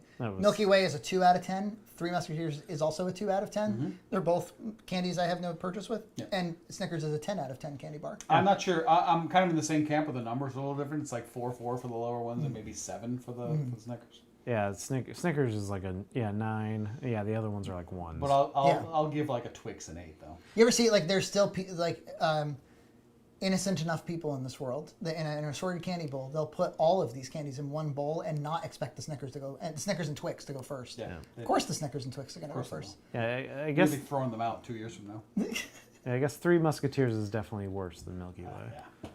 Yeah. Mulvey747 on Patreon. Are there any filmmakers you guys are always interested in seeing new work from, even though you don't connect with any or most of their previous films? For me, I've never really connected with any of M. Night Shyamalan's movies, but I'm fascinated by him and always interested in checking his new films out. Congrats on 100 episodes. I love the pod, and I'm happy that you guys continue to make it. That's a great question. That is a really Is there a filmmaker that like you're always going to go check it out, but like you don't connect with most of their work? Ridley Scott actually comes to mind. Yeah. Not early Ridley Scott, but like I feel like in order for that to be true, they would have to be on the brink of interesting, or there has to be a chance that where it's like, I'm certain Tim Burton's not going to make a good movie. I'm fairly certain Steven Spielberg's all done too. Yeah, I feel a little bit like that about Spielberg. Like, I'll go see what he's up to because I like a lot of his films in the past, but he hasn't made anything good. The longer you get away, like you're talking about 30 years before you've enjoyed a film. But Ridley Scott, like he'll come out with something that surprises you. Yeah. But mostly no. Jordan Peele maybe. Like I don't necessarily care for his films, but they're interesting and original. So Lloyd Kaufman, like he doesn't make them very often, and they're trauma movies that are like from the horse's mouth. So I'll go watch them, but the chances they're going to be good are very low. You got to see it anyway. Chance Daniels, hello. I enjoy Red Cow content very much. Well, thank you. I do too. Yeah, me too. Do you ever like? It's so terrible. Occasionally, like Nina and I will have some time alone, and she'll be like, I kind of want to watch like an old Junt's Cart, and I'm like, okay. And there's a part of me that's like, I've seen them all, I know them all. I don't. I edit them too fast. I don't remember them very well. And I'll or like we watched that last year's Halloween No Views, the one we did at the campfire, and I was like loving it. Yeah. I was like, these guys are so funny. And it wasn't a particularly good shoot too. It was kind of like miserable with all the smoke and everything. It was super funny. Yeah, because we just kept having problems with smoke. Yeah, it was very funny. Congrats on 100 episodes of Red Cow Arcade. I have a question for Mr. Junt. Yes. What is your preferred line of computer peripherals? Do you have an all-time favorite mouse or keyboard? My all-time favorite keyboard is the IBM Model M. That's definitely my favorite keyboard. And favorite mouse? I really like the Amiga Tank mouse, which was also used on the Commodore with a slightly different skew. So those are your weird questions. Favorite line of computers? The Apple line before Macintosh. Apple II, Apple II GS, that whole line. Very nostalgic for me, and I thought it was an incredible platform. You were just talking about pre-Windows 95 stuff on your game. Yes. Yes. Rent optional for $2 said, cocktail hour just ended, Junt is wrong. CT is greater than CC. What does that mean? I don't know. Chrono Trigger is better than Chrono. Oh. we were talking about this in Discord the other day. They were asking EJ, do you like Chrono Cross? And he was like, you know, at a point in time perhaps, but obviously Chrono Trigger is the enduring one. And I said, hey, do you want to know who likes Chrono Cross more than Chrono Trigger? Love that game. Yep. And then I sent them the GIF of you dancing to Bacon Bacon Pancakes. Yes. Pancakes. It's me. I know. I really did enjoy that game very much. Again, it was in the moment of 1999 when that game came out. I really loved that game. I thought the music was incredible. I really liked the dialogue system it used. It was just very much for me at the time. It was so pretty, and the music is great. Yeah. There's I have a fond memory of you sent me a Real Media file when we were around that age when it came out, and it was a trailer, I guess, to that game. And of course, I never played the game. I never knew about it. I didn't even have a PS1.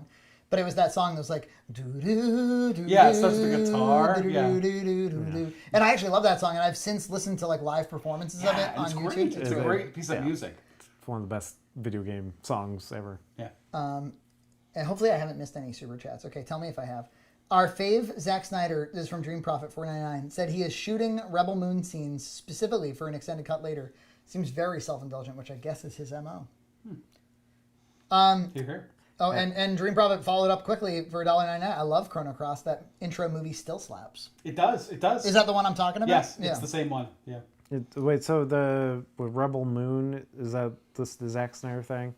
What is that? Rebel Moon? It's like it was a Star Wars pitch, and then they didn't pick it up, so he made it for Netflix. That's not out yet, right? But it's got nothing to do with Star Wars? It's a Star Wars. He de-Star Wars'd it? He de-Star Wars'd it. Wow. Sort of like how like Sun Man on the NES was supposed to be Superman? It releases in December. Okay. I'd be interested to check it out. Zack Snyder is one of those people. Actually, he's one of those people. Yeah, we'll check it out. But Yeah. the chances that I'm going to connect with it are kind of low. But you know, he does a Zack Snyder-y thing, but it's interesting usually. Yeah. At least visually. Glitch Arcade, $2. Best controllers for PC gaming. Do you even use any? I actually use a PS4 controller for PC gaming. Yeah. I like playing with keyboard, but for some game controllers just better, and I use the PlayStation ones. I think it's the best. I'll just use the 8-bit dough, like Those are really good too. whatever SN30 Pro Plus, whatever it's called. Yeah. Even for like modern games? Yeah, it's kind of like a PlayStation controller, Oh, if you're like really. emulating. Oh, yeah, I suppose that's true. My go-to for like if it's just a generic controller for like a Linux box or something, it's going to be an Xbox controller. Those are good too. Xbox 360 or Xbox One. Yeah. Good. The question reminded me of the Sidewinder, that Microsoft thing that Jason mentioned, which I thought was very funny.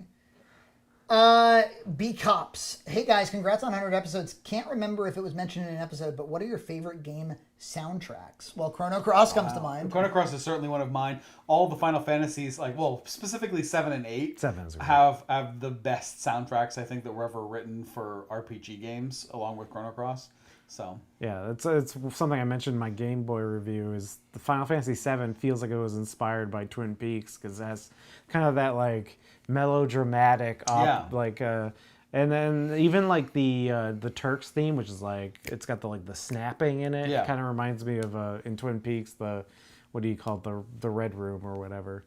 There's one more that I'll mention, and this is a deep cut, but the soundtrack that was built into RPG Maker XP for Windows is an incredible soundtrack. Wow. It's amazing, and I looked up who wrote it, and it's like somebody very obscure, but I recommend you go check it out. It's got so much amazing RPG music. Cool. Yeah. Like Chrono Trigger has an awesome soundtrack. There's For me, it's got to be Sonic 3 and Knuckles. Oh, the Michael Jackson absolutely. stuff. Batman NES. No. Yeah. Yeah. Turtles 1 for NES. Sure. There's a lot of good stuff in there. I just like the music. And what was the other one that I just had on the tip of my tongue? Castlevania music is great. Like Rondo of Blood. I just had the song. It's like I can't get it. Anyway, Mega Man 2. Yeah. Oh, of course. Yeah, it's a great one. Mega Man's Yeah, it's a classic. Dun dun dun dun dun dun dun dun dun dun. Preet Kangura Hey everyone, big fan from Victoria, BC, Canada. Oh, hello. Love all the content. Truly my favorite YouTube content creators. I'm a doctor that focuses on GI health. Wow. And I just want to say that I fully approve of EJ's smoked ribs and whiskey diet. Man after my own heart. Congrats on number 100, and here's to many hundred more. I'm trying to cut back on whiskey. Not so much smoked meats. Whiskey, Johnny. RPG Maker, this is from Dream Profit, $1.99. RPG Maker was on PS1. Loved it. Played it for hours. Yeah, I'm specifically talking about the first one, or the second one for PC, which is RMXP. But it is an amazing game, an amazing game development platform. Moving hold. For your features, what is your thought process for choosing a focal length? Do you have a broad philosophy of when wide lenses or long lenses achieve thematic effects, or is it intuitive and in the moment? This is such a good question. I'll take a stab at it. Well, so the best reason to choose lensing is story, right? Right. It's the same reason that you put things in the frame and don't put other things in the frame. Yeah. It's the same reason that you costume design. It's the same. It's everything builds the visual of the everything should be motivated by story and by what the character. And normally the story is what the character is going through. Mm-hmm. So portrait videography is going to be different than. If you're trying to establish the setting. So that's, or if like we were watching No Views today, and we were watching a movie that got selected at a bunch of film festivals, and you can tell why. It's shot reverse shot of two people speaking, and it was medium shots. And so they were kind of equals in the scene. And then it started cutting to her using maybe I got the impression it was maybe like a 70. Yeah. Yeah. Maybe, yeah. So it started to be like portrait lensing of her. And he was still medium. So he's still kind of like in neutral space. And now she's all of a sudden in this kind of more... It's showing the changing of the power dynamics through lensing. Right. Yeah, which is interesting. So then there's two things going on. Now it's not just the fact that you chose to shoot her that way. It's the fact that you choose to shoot her this way and him that way. And that you're cutting between the two of them. So that's what normally goes into that. But sometimes it's pragmatic. Sometimes it's like, this location's pretty small. And we want it to feel like there's empty... Well, that's a story reason, too. Like, if you wanted it to feel like, oh, there's a lot of empty space in this place, you shoot with a wider lens. So. Yeah. I remember, was it Kirshner or whatever, with Empire Strikes Back, he was always talking about how he wanted to fill the frame with faces, and just because he thought the characters were telling the story. So... it's really what if you want to tell more of an environmental story, you'll use more wider lenses. Yeah. Right. So the opposite one is Roger Deakins with the Coen Brothers movies, where it's all these like medium pushed in wide angle lenses, and it's because I think the Coens are telling stories about characters that are very much part of their locations. There's a ton of videos with Roger Deakins online talking about the lenses he uses, and I totally recommend them. He's awesome. His focal length refers to what's in focus and what's not in focus. And so if you're blurring out the background, well, then you're focusing on the person's brain, or you're focusing on their their humanity or something. And if if everything in the picture is in focus, well, then theoretically everything in the frame is important to the viewer. Right. I always say it, but it bears repeating, that what you place in the frame, you're placing significance on. You're telling the audience it's important. And if it's not important, it shouldn't really be there. Yeah. Kind of like editing. If it's not important, it shouldn't really be there. Everything's meant to direct the viewers. And so that's why when we watch No Views movies, and it's like student films and stuff, and it's close-ups of putting keys down on tables, and you're like, what's the point of putting the keys down on the table? Yeah. Is it part of your story? It's only 3 minutes long here. Yeah, I mean, it's definitely stuff I used to do in student films, because you were like, oh, I gotta do a close-up of that because I'm here and I'm filming. Christopher gave us $5. Final Fantasy VIII is my favorite Final Fantasy. Named my middle child Rinoa. Oh, the E was a compromise. Yeah. Interesting. I mean, I don't like Final Fantasy VIII, but... I think the thing about those games is I played them when they came out. I played them when I was 18 and 17 for Final Fantasy VII. And at that time, that was exactly the story I wanted. Yeah, exactly. Now, if I haven't gone back, I haven't replayed them. I don't think I ever will, because I don't think the stories would stand up, right? They're a moment-in-time game for me. Pretty much. Okay, back to Discord. Not Discord, Patreon. Aubrey, congratulations on your 100th episode. So exciting. Looking forward to the next 100. I'm curious what some of your favorite podcasts are. Some of my favorite podcasts. The Taskmaster podcast. I know that's a rare beast right there, but I really enjoy that podcast. I love the show too, the British show. Yeah. And I really like the podcast. I don't listen to that many podcasts, but I like that one. And so, it's been a while since I've listened to a ton of them, but I used to like the Planet Money podcast because I was like a total economic nerd. I like some crime. Like, I know we were doing the Dahmer bit, and I was saying how squeamish I was. But there's some true crime podcasts I enjoyed, like the Cold is which was featured in my Game Boy video.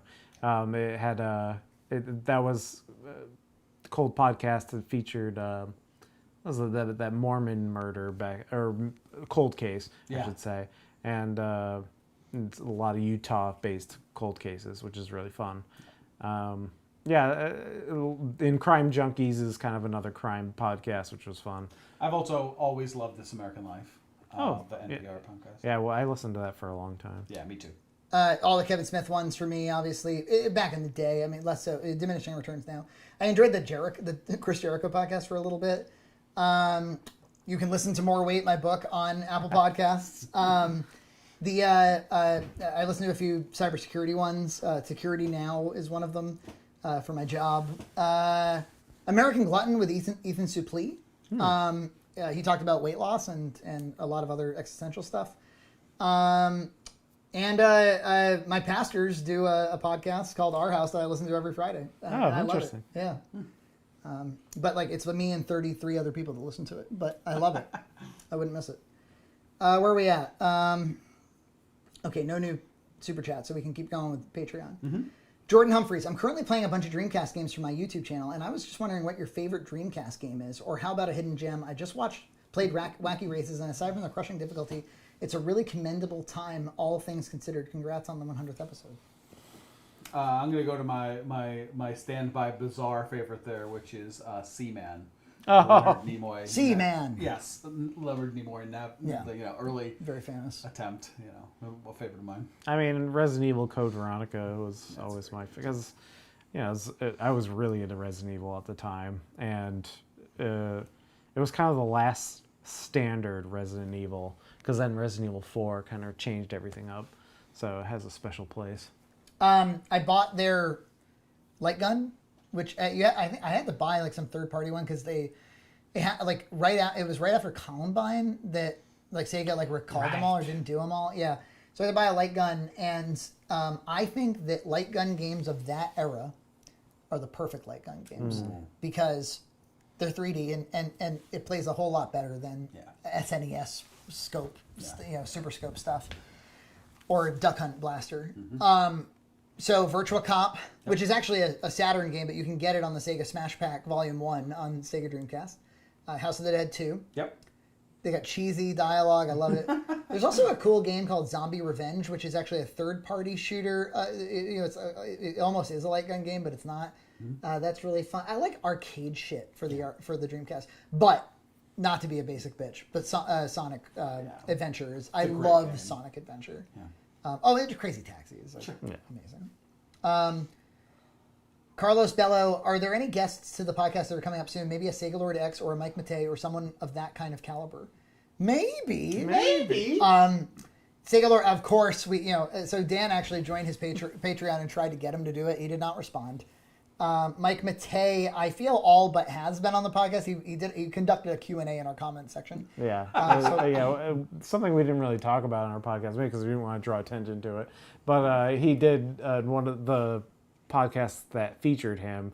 He was in the comments. He did a lengthy, kind of a nice comment. Yeah, and, I think he's a fan. And I think he might be. And then any response people he would respond to. So I think I wouldn't bet on somebody bigger.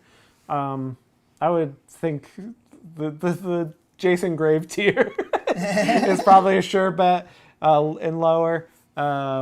But we're definitely open to having any conversation. No plans, but obviously it'd be fun to, I think we conduct a fun interview. We can conduct a good interview, and we'd love to have all types. And I remember like Gaming Productions was kind of interested in. And Hungry Garaya too. Yeah, we could get her. I bet. So we could probably step it up a little bit. Yeah, we could go after that 15,000 sub Adam says, EJ, do you think it's possible that Frankie could get into Tim Rogers? I'm a bit of a Tim Rogers stan. I think it's too long and ponderous for him. I think he'd want to like get to the point. Really, you think so? I mean, I like a long video sometimes. I mean, I think... I'll watch these 5-hour Last Jedi takedowns. Well, look. If he, I would stick to. I would start with some of the shorter ones like Doom or Pac-Man, and if you didn't like those, I wouldn't go any further. Jason said, "Damn it, be like that. I think you could get higher tier guests if you tried." Well, we like you, Jason. Yeah, we do. I mean, you're high tier in my heart. Aww. Yeah, you've got a real shot at this YouTube thing, I think. Mike Berg says, Mike Matei comment section video when? Well, here's the deal. Maybe. Folks, maybe. The AVGN videos have shot through the roof again. Specifically, the Kieran one and the Why Did Mike Matei Leave one. They've shot through the roof. They've meant many, many more new fans. And that's lovely. But I think like I'm over it. Mm-hmm. I don't want to keep 2 years ago, we didn't want this podcast to be the James Rolfe commentary podcast. Yeah. And we're 2 years in and we've fed the monster too many times. and because it's been hard not to, because he's released a book and because they plagiarized. Yeah. And you can't not, and Kieran rage quit. And you can't not talk about this stuff. It's too fascinating. But I'm not going to say never, but boy, would they have to do something special. I kind of want to stifle this topic. So I say this with love. If you're only here to hear about slobs or something, now is the 100th episode is the perfect time to unsubscribe. Subs go down to about 8.5K. Yeah, it's fine. 8.5. Yeah. That's like abandoned accounts. Yeah, we're not gonna dig. We're not gonna like dig up a topic. But if something crazy happens, yeah, you never want to say never because it's fun. You want to keep things open. But at the moment, I'm in the mood to kind of like stifle it. Like the less I talk about it, the better. Because every time we bring it up, it's kind of like, oh, could you? And would you? Yeah. And did you see that he sold soy? And okay. Yeah, I can't make a 30-minute video about soy. Yeah, and Blast says, unfollow us, thanks. Yeah, I saw that coming a million miles away. No time either, by the way. there they go, burp. Talking about the belching. The belching girlfriend is like one of my favorite moments ever. There's a lot of good stuff. I get it. Daniel Stack, I love the RIP restaurant and retail segments. Will you guys do more? Please do. Great content as always. Maybe. Yeah, we have a list of stuff we would like to do. I mean, there's probably, I'd say. Bed Bath & Beyond. Yeah, Joanne's is going to fail in the next 6 months or so. Oh, my God. We're already playing the RIPs. Yeah. We're playing the funerals. Yeah. I like the show. I do. It's pretty easy, too. Caleb Wilson, EJ, do you plan on doing another top 10 list? And if so, what system will you do? I was thinking it wouldn't even be a top 10. It would be games on the Nintendo 64 that I played. Because I don't even think there's enough for a top 10. And for some reason, I've been really liking the idea of covering the Nintendo 64. Yeah?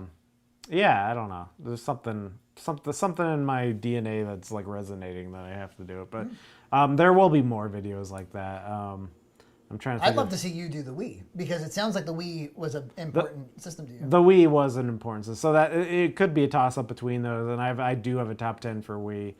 DS is another, the original DS was another one that I have a lot of fond memories of. So yeah, you'll see one of those. It seems like my cadence is one a year because they take a lot.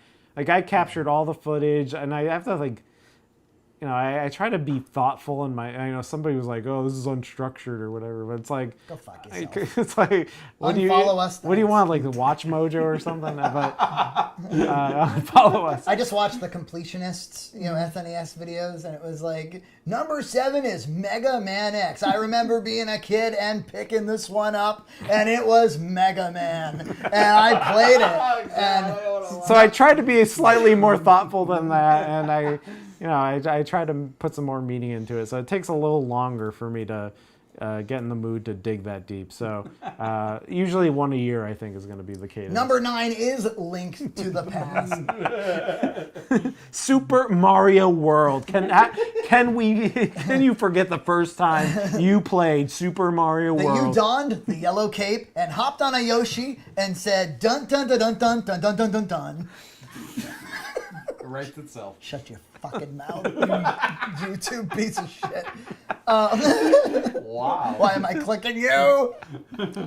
Roger Allen actually just said, please make fun of Arlo. Why would I make fun of Arlo?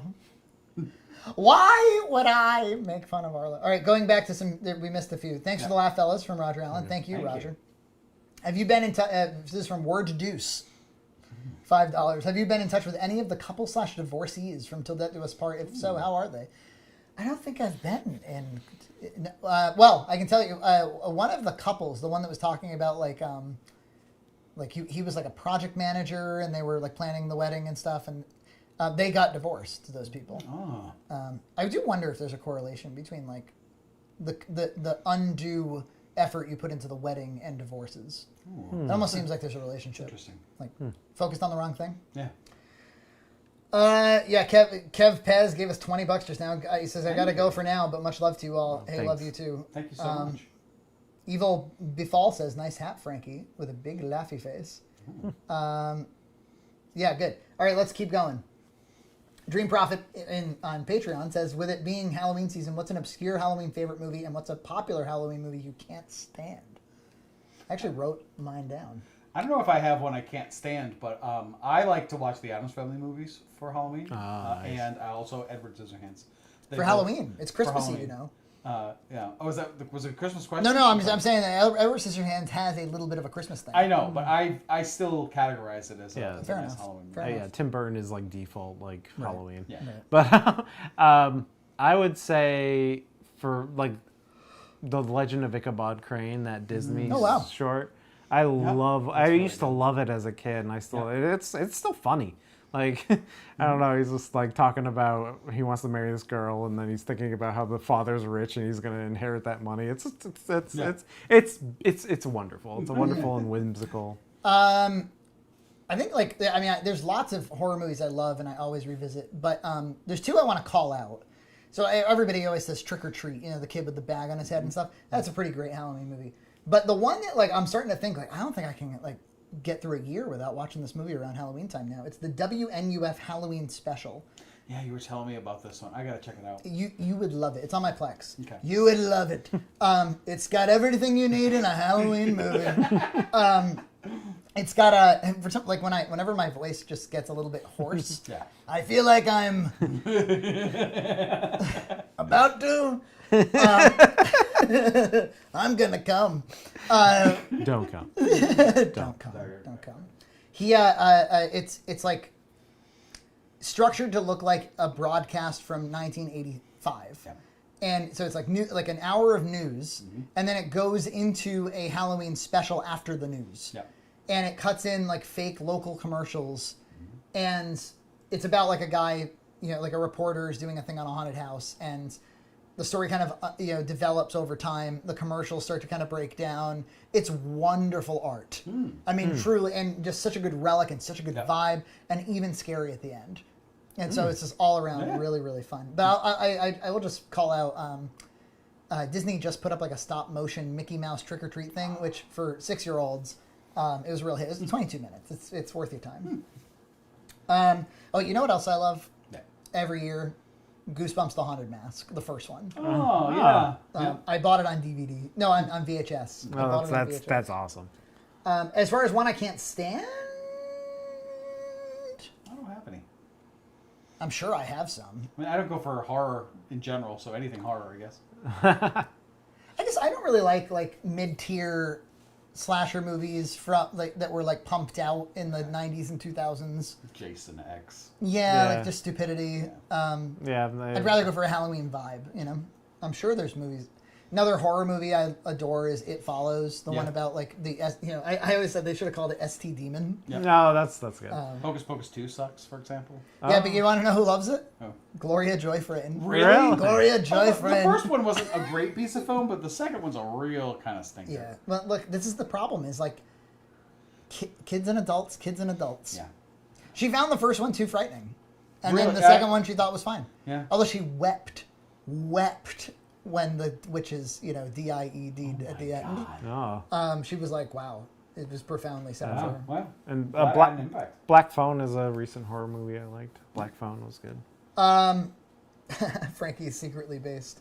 Not so secret. Pine Vinyl. What is the channel's loftiest but maybe possible goal? That's a kind question. Here's the thing.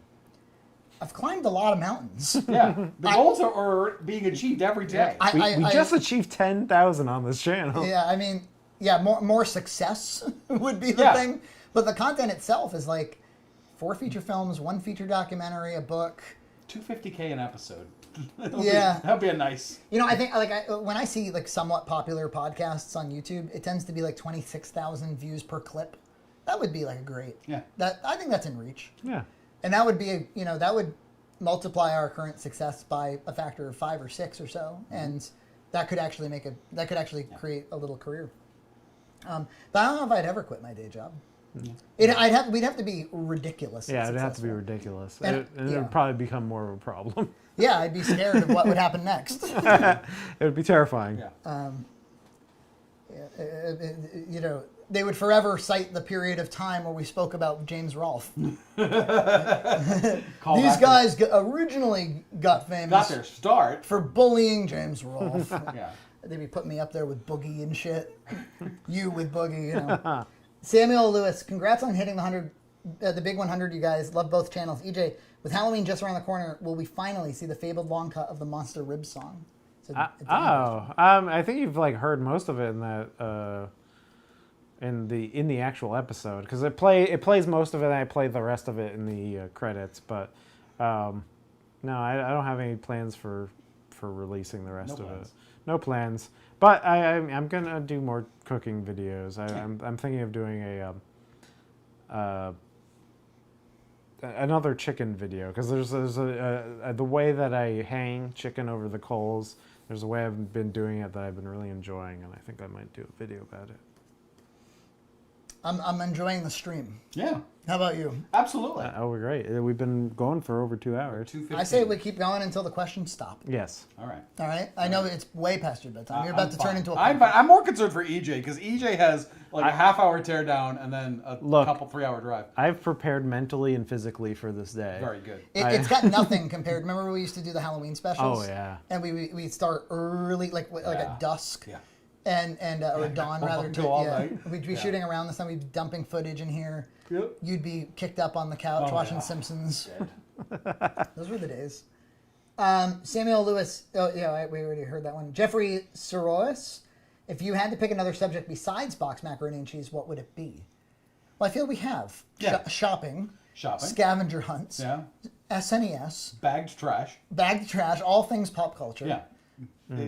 I'm running out of shit. I don't know. I mean, if you're talking about a show we haven't made, I still want the meme show, which is Coffee Talk with Nina. It's not gonna happen. Maybe. And I've still been thinking about the idea of doing a show called Back of the Box, where I do a recipe printed on the back of the box, because every commercial, like when we did the mac and cheese pizza, it's like there's ridiculous recipes on backs of, or there's normal recipes, and the show would basically be you'd make it and then you put it into a tier list.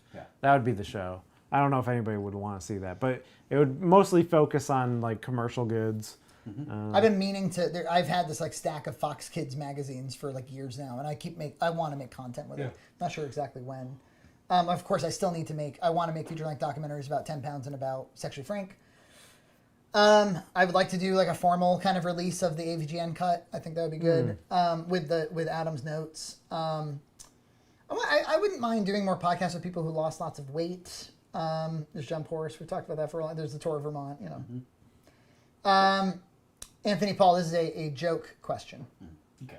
Currently, the United States is in a battle of perpetual debt crisis. Only recently, we hotly debated whether or not we should raise the debt ceiling to prevent government collapse and continue spending. However, this runs the risk of us continuing to further our debt, weakening our economy through inflation, and reducing our economic standing around the globe. Nations are now seriously considering and acting on the idea of no longer using the U.S. dollar as its de facto currency to base their economy off of, which could have huge geopolitical ramifications on the future prosperity of our nation. How would you handle the matter? P.S. Sorry for my troll questions. Big fan of you guys. You're like the Super Mario 3 to RGT's Super Mario World. Congrats. Yeah, so first of all, the U.S. currency is always going to be the international currency. That's not going to change. What's it going to go to? The euro? The euro is a very weak currency that's very isolated. So that part of that that consideration is not really on the table in my mind. The U.S. currency is too ingrained. And secondarily, I mean, the government just needs to get its act together and stop passing level funding. You know, we need to actually get funding that makes sense. You know, I can play the political question game. Well, how do you feel about the fact that he says that Super Mario World is really bad and Super Mario 3 is really good? They're both good games. Mario World is better. I'm sorry, you're wrong. I like Mario 3 a little bit more, but, but this idea that Mario World is trash, which he has told us on Discord. I mean, they're both really good Mario games. Yes. Yeah, what do you want? Mario World almost has a bump because of how many mods are for it. Oh, there's more. Let's make sure. What do you guys think of the movie Clue? It's one of my favorites. Oh, I love Clue. I loved that it showed across the U.S. with different endings. That was one of my favorite attributes of it, and that you can see all three in home video. I don't know if any of you out there have. I don't know if you experienced this. One of the ways to my wife's heart is to like pop on a movie that she loves, and Clue is one of those movies. Where I'm like, hey, let's watch Clue. Hey, let's do a Gilmore Girls Thanksgiving episode tonight. I'm gonna go home and sleep with my wife. I don't think it's the greatest line in all of cinema. Michael McKean, right? Yeah. As mentioned on The Simpsons as well, parody. Michael McKean's so good. Yeah. Randez 626 $2. Do you guys like tobacco? Also, love you all. No. John especially. I am very against tobacco. I mean, I think the smoke that it generates is pretty disgusting. Yeah, I don't like it. I've never liked smoking. I even tried to get into it because I had a friend who like smoked cigarettes, and at parties I'd like, hey, I have one. I'd be like, it's like it's awful. Yeah, it doesn't seem fun. But I do associate nicotine smell with like Christmas from when I was a child. Yeah, well, my uncle, one of my great uncles, used to smoke a pipe that actually smelled really nice. Yeah. My father-in-law is trying to take up pipe smoking, and the pipe tobacco smells really good. It smells really nice. I'll admit that. Dream Profit again, $4.99. Been super into VHS collecting. Have you looked into modern VHS companies making new tapes? Coddy Video, retro release video. CED is a fun format too. I love the concept. Wow, CED is a deep cut. Nobody's going to make new CED. Those are those capacitive discs. Oh. That's the one that like Star Wars had been released on. Yeah. Oh. But VHS, sure. I mean, there's probably still one company in the world that can make VHSs, and they'll have a big boom for a little while. Yeah. I am a little in love with VHS at the moment. Yeah. Just a little. Well, I have the infrastructure for it. I want to hear more about this someday. Not right now. Yeah. Someday. I have a 9-inch TV with a little VHS player. It's beautiful. And so around Halloween time, popping in a Goosebumps, that's an enjoyable thing. Or Over the Wall, because we got that movie in the mail. Yeah. From one of our nice friends. That's awesome. I had this crazy idea. I think it would be really fun to do a limited VHS release of each, like, pairs of our Halloween specials. So, like, for a nominal price, you can buy 2-episode releases of, like, you get Massacre at the Junt Place and Craft Keeper. Oh, that's great. You get Mystery Science Theater and Boxdemic. And then you get False Graph and Mac Championship. Yeah. Come on. It would be amazing, but I think that there might not be the infrastructure to support that. Probably not. Probably not. But Jesus, it seems fun. It would be nice. Adam said, I need to get back to work with another $5 from this guy. Thank you so much, everyone. Adam and Dream Profit and a few others, they've just been dishing it all night. That's amazing. I need to head to work. This was fun. Congrats, guys. Also, yes, do the AVGN movie video free. I will. Wasa Kinsley, what's the cliff notes for getting a Plex server together? Seems cool, but also like too much BS. Oh, but it's not. Yeah. It's not that hard. So you start with a computer. This can also be called a server. Yeah. But it could be your, let's say, in my case, I have an office. I have a desktop in my office. And that's where I obtain media. That's one of the mysteries here. Yep. Legitimately obtained media. Yeah, yes. So that comes in the form of DVD decryptor to decrypt DVDs I own with Handbrake to make them MP4s, or obtaining them through other means. Putting them in a folder. As SNES Drunk says, any way you can. Any way you can. You put them in a folder on your computer, you make a share, and you install Plex, which is free to install.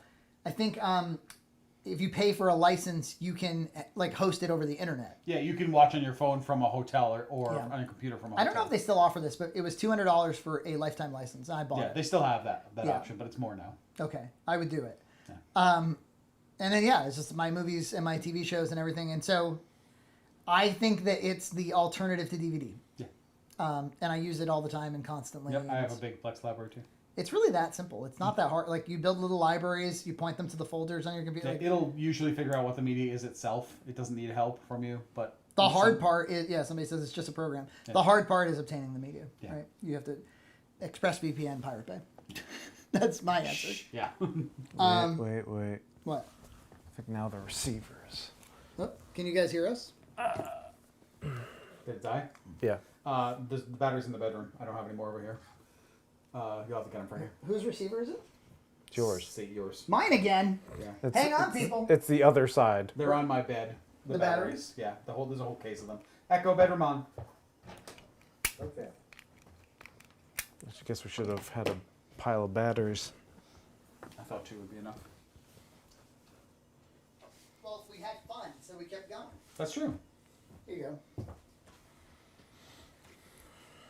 We're using Lav tonight, people. Yeah. Normally we have our Shure MV7s. Yes. Okay. Yeah, you're back. Check. Yep. They said Junt sounds low as well. I sound low. But then somebody said it sounds fine to me. Yeah, he sounds fine. Okay. So that person's full of shh. Because he just peaked when he did that. So. All right, that's the Plex question. Moving on. From Hansi, reflecting back on 100 podcast episodes, what are tips and techniques you would tell early EJ and Frankie to help them on their production journey? That's a great question. What do you wish we had done quicker? I mean, I guess not use phones right away, but... Well, Riverside was a revelation. Yeah, Riverside. Everything that's good about the show, technically, you need to thank EJ for. Because he was like, yo, we can do this. I'll just say it again. Riverside is this program that he found where it'll do cloud recordings. It'll connect us like any video conference, but it does local independent recordings of both sides, and then it uploads both of them in full quality to the internet, and we can that's how you get. But I've had people be like, would you ever consider like recording in person together more often? I'm like, what's the point? Yeah, it's easier and like more reliable. It even looks better. I think it looks better than this image we currently have, you know? Yeah. So, so I would do that sooner. I would also, like, I think that if you were a podcaster, right? People come to me, they're like, I want to start a podcast. What do I do? And my suggestion is always like, I don't think you're going to find an audience on, Apple Podcasts or on Spotify. No. But I think on YouTube you will. But it's going to have to be focused interests that people are searching for. Yes. Yeah. And so if you have a podcast, it's like, across these 2 hours, I speak about 7 topics. People aren't going to find you. No.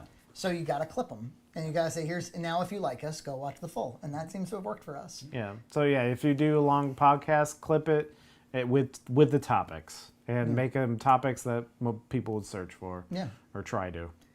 And then, I don't know, bringing enthusiasm. And I think one of the things that people like about our podcast and what they don't like about the podcast, which I think is actually part of the journey, is you come to the table with your mind made up about topics. Yeah. You ever listen to a podcast where they waffle? Yeah. Or they're like, I'll check it out. And, I'll tell you, the Cinemassacre podcast was like that, where it was like, what is the perspective here? Yeah. And I remember Mike, Matei, and Ryan did the Talk About Games podcast.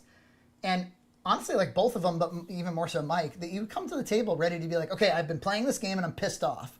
Or I've been playing this game and I really like it and I want to tell you every reason I like it. I think that's what people respond to. When you listen, what do you find like works about the podcast? What makes you click? It's mostly the topics. Yeah. Like you discuss really interesting topics and you select those really interesting ones for clips.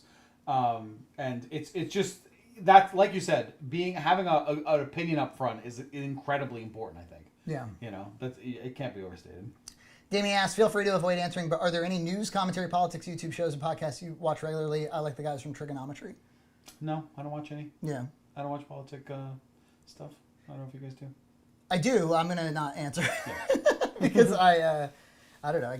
It's kind of like saying, like, tell us about Jesus Christ. Yeah, you really want to hear that? I'm gonna end up in a fight. Yeah. Dream Profit, but thank you for the question. And thank you for the money. Yes, thank you so much. Another Australian 10. A crisp Australian 10. Thank you. I'm buying Dream Profit. I'm buying some wireless mics for a project. Do you still recommend those Shure mics to this day? Also, is it worth it to buy particular batteries?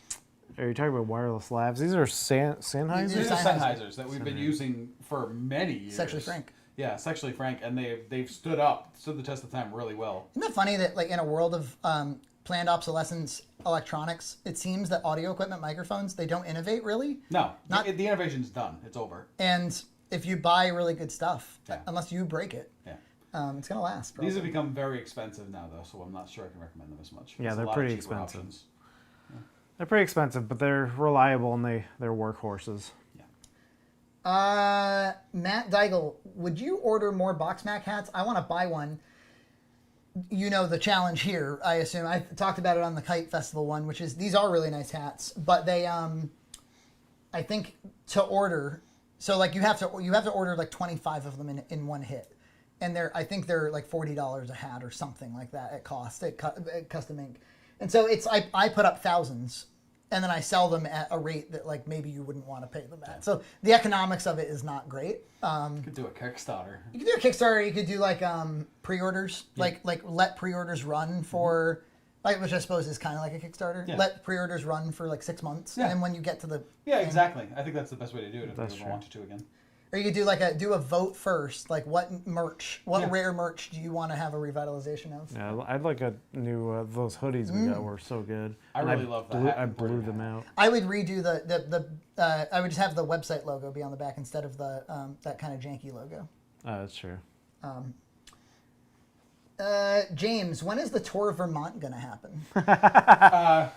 Maybe next year. I don't know. Yeah, it always comes like we always want to do it in the fall, and it always like hits into Halloween stuff. And Yeah. you have to. That's just a trip you gotta plan. Yeah. Yeah. And now That's a with, great question. now with my kids and all that. Right. I mean, just Gloria going for that ride. Joey Bennett, congrats on your 100th podcast. Been enjoying Rakehouse since 2019 and always enjoy Jen's Cart. Always like to ask this: what is your favorite book? I think I have an answer. I think it's Make Your Own Damn Movie by Lloyd Kaufman.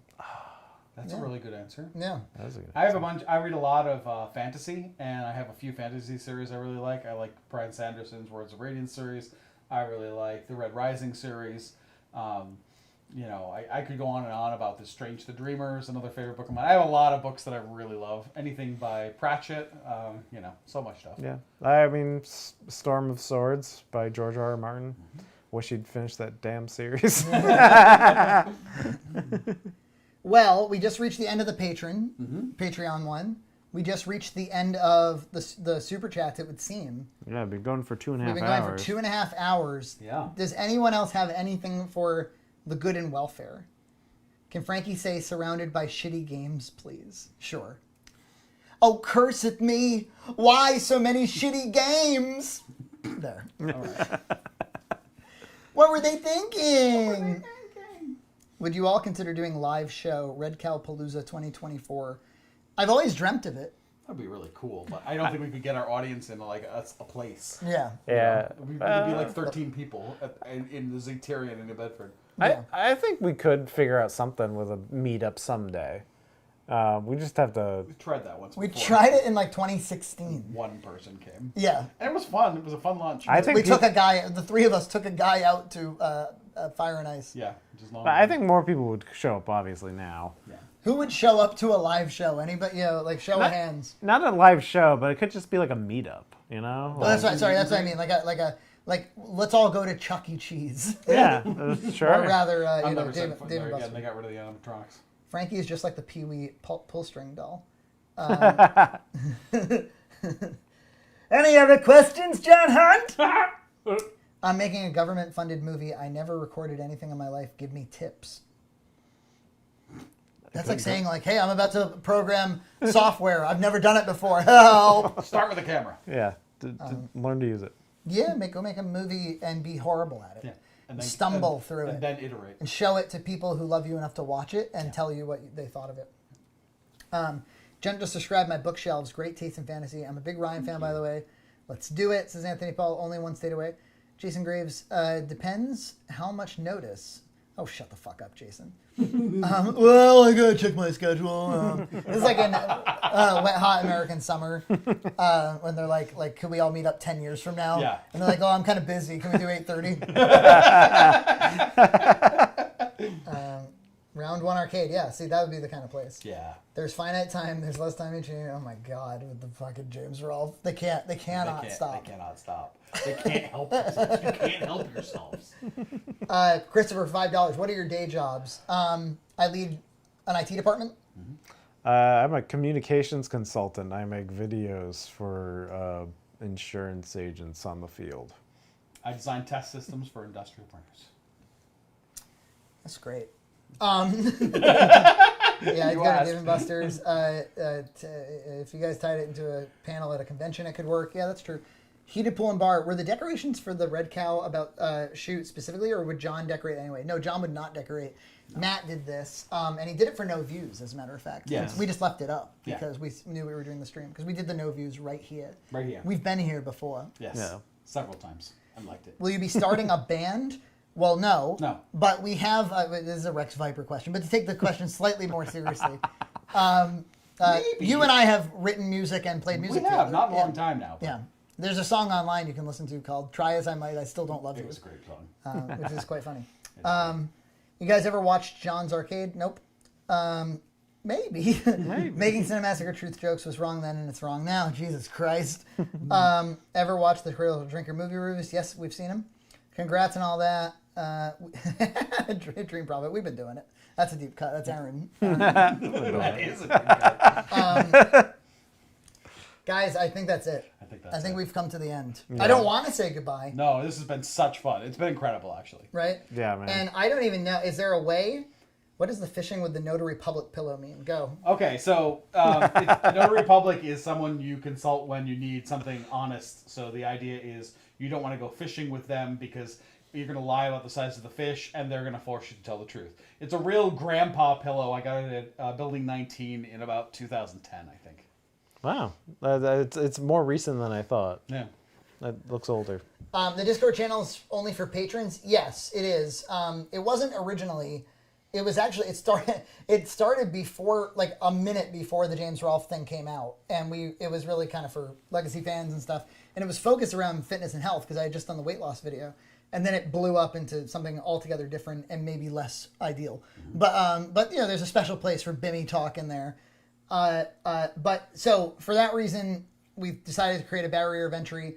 We have had freaks and weirdos show up in there and be very disruptive and be terrible. And it's really a bad situation for everybody because it's not, if somebody just came in there and started kicking the place down, it'd be easy to just kick them out. But it tends to be more like they're just acting bizarre and it takes time to like, and now suddenly like I'm moderating like a fucking Discord. Yeah. Like when I got editing to do, I don't know about that. We've met great people on our Discord. We've had great discussions, but some days I'm like, this might be a little bit, this might be a little destructive. Might be better to just stream every once in a while. Just make sure we Frankie don't. doesn't want it to end. Well, they keep coming in, and there's been like 190 people watching this whole time. That's incredible. Yeah, that's great. Wookie fodder, my ears are burning. Never go fishing with the Notary Republic. Okay, so should we leave them with? I'll tell them what's coming out soon. Sure. Tomorrow, that's an old meme. Tomorrow, the Harvest Festival episode of John's Cart's coming out. That's a good one. And can I tell you something? I've been shooting in cinematic mode on my iPhone Pro 12 Pro, for about 2 years now. And cinematic mode with 4K in 24p. Premiere does not like it. You if you import it and then export the edited video, it'll be grossly overexposed. And so they're like, oh yeah, you have to change the color profile to this like Rec 2021 for iPhone Pro 12, and then it's fine. And for 2 years, I've been releasing videos under that color profile. And the whole time I've been like, I think this footage is still overexposed. I think there's something wrong. And I haven't known, like, is it getting recorded that way? It's fucking Premiere. And I found somebody online who has created a LUT that fixes it. And so this Harvest Festival one is the first one that looks the way it should look. Okay. Damn it. Dream Prophet, one more. Just one more. Thanks for everything. Keep it up. Love the podcast clips. Would love to see another stream from you all. I love doing the stream. We should do another stream. Yeah, we should. Maybe we'll figure out some sort of cadence for it. We're not sure what it would be. We would leave our family on Christmas Day, come here. So Harvest Festival is coming out, and then a TJ Maxx Junt's Cart, which has Halloween stuff around. and then a no views, and then a box mac where he made a buffalo mac, and we did the goblin mac from Mandy. You guys could put out content of anything. I'd watch it, even if it was trash bag reviews. Wait, yeah. You guys need to call in the Kino Casino. I don't know what that means. All right, hey. All right, man. Have a great night. night. So much, and thank you for all the super chats. It's incredible. Yeah, thank you, everyone. And John's not obsolete. I'm not yet. Not yet. Give it time. See you guys. Good night. Bye-bye.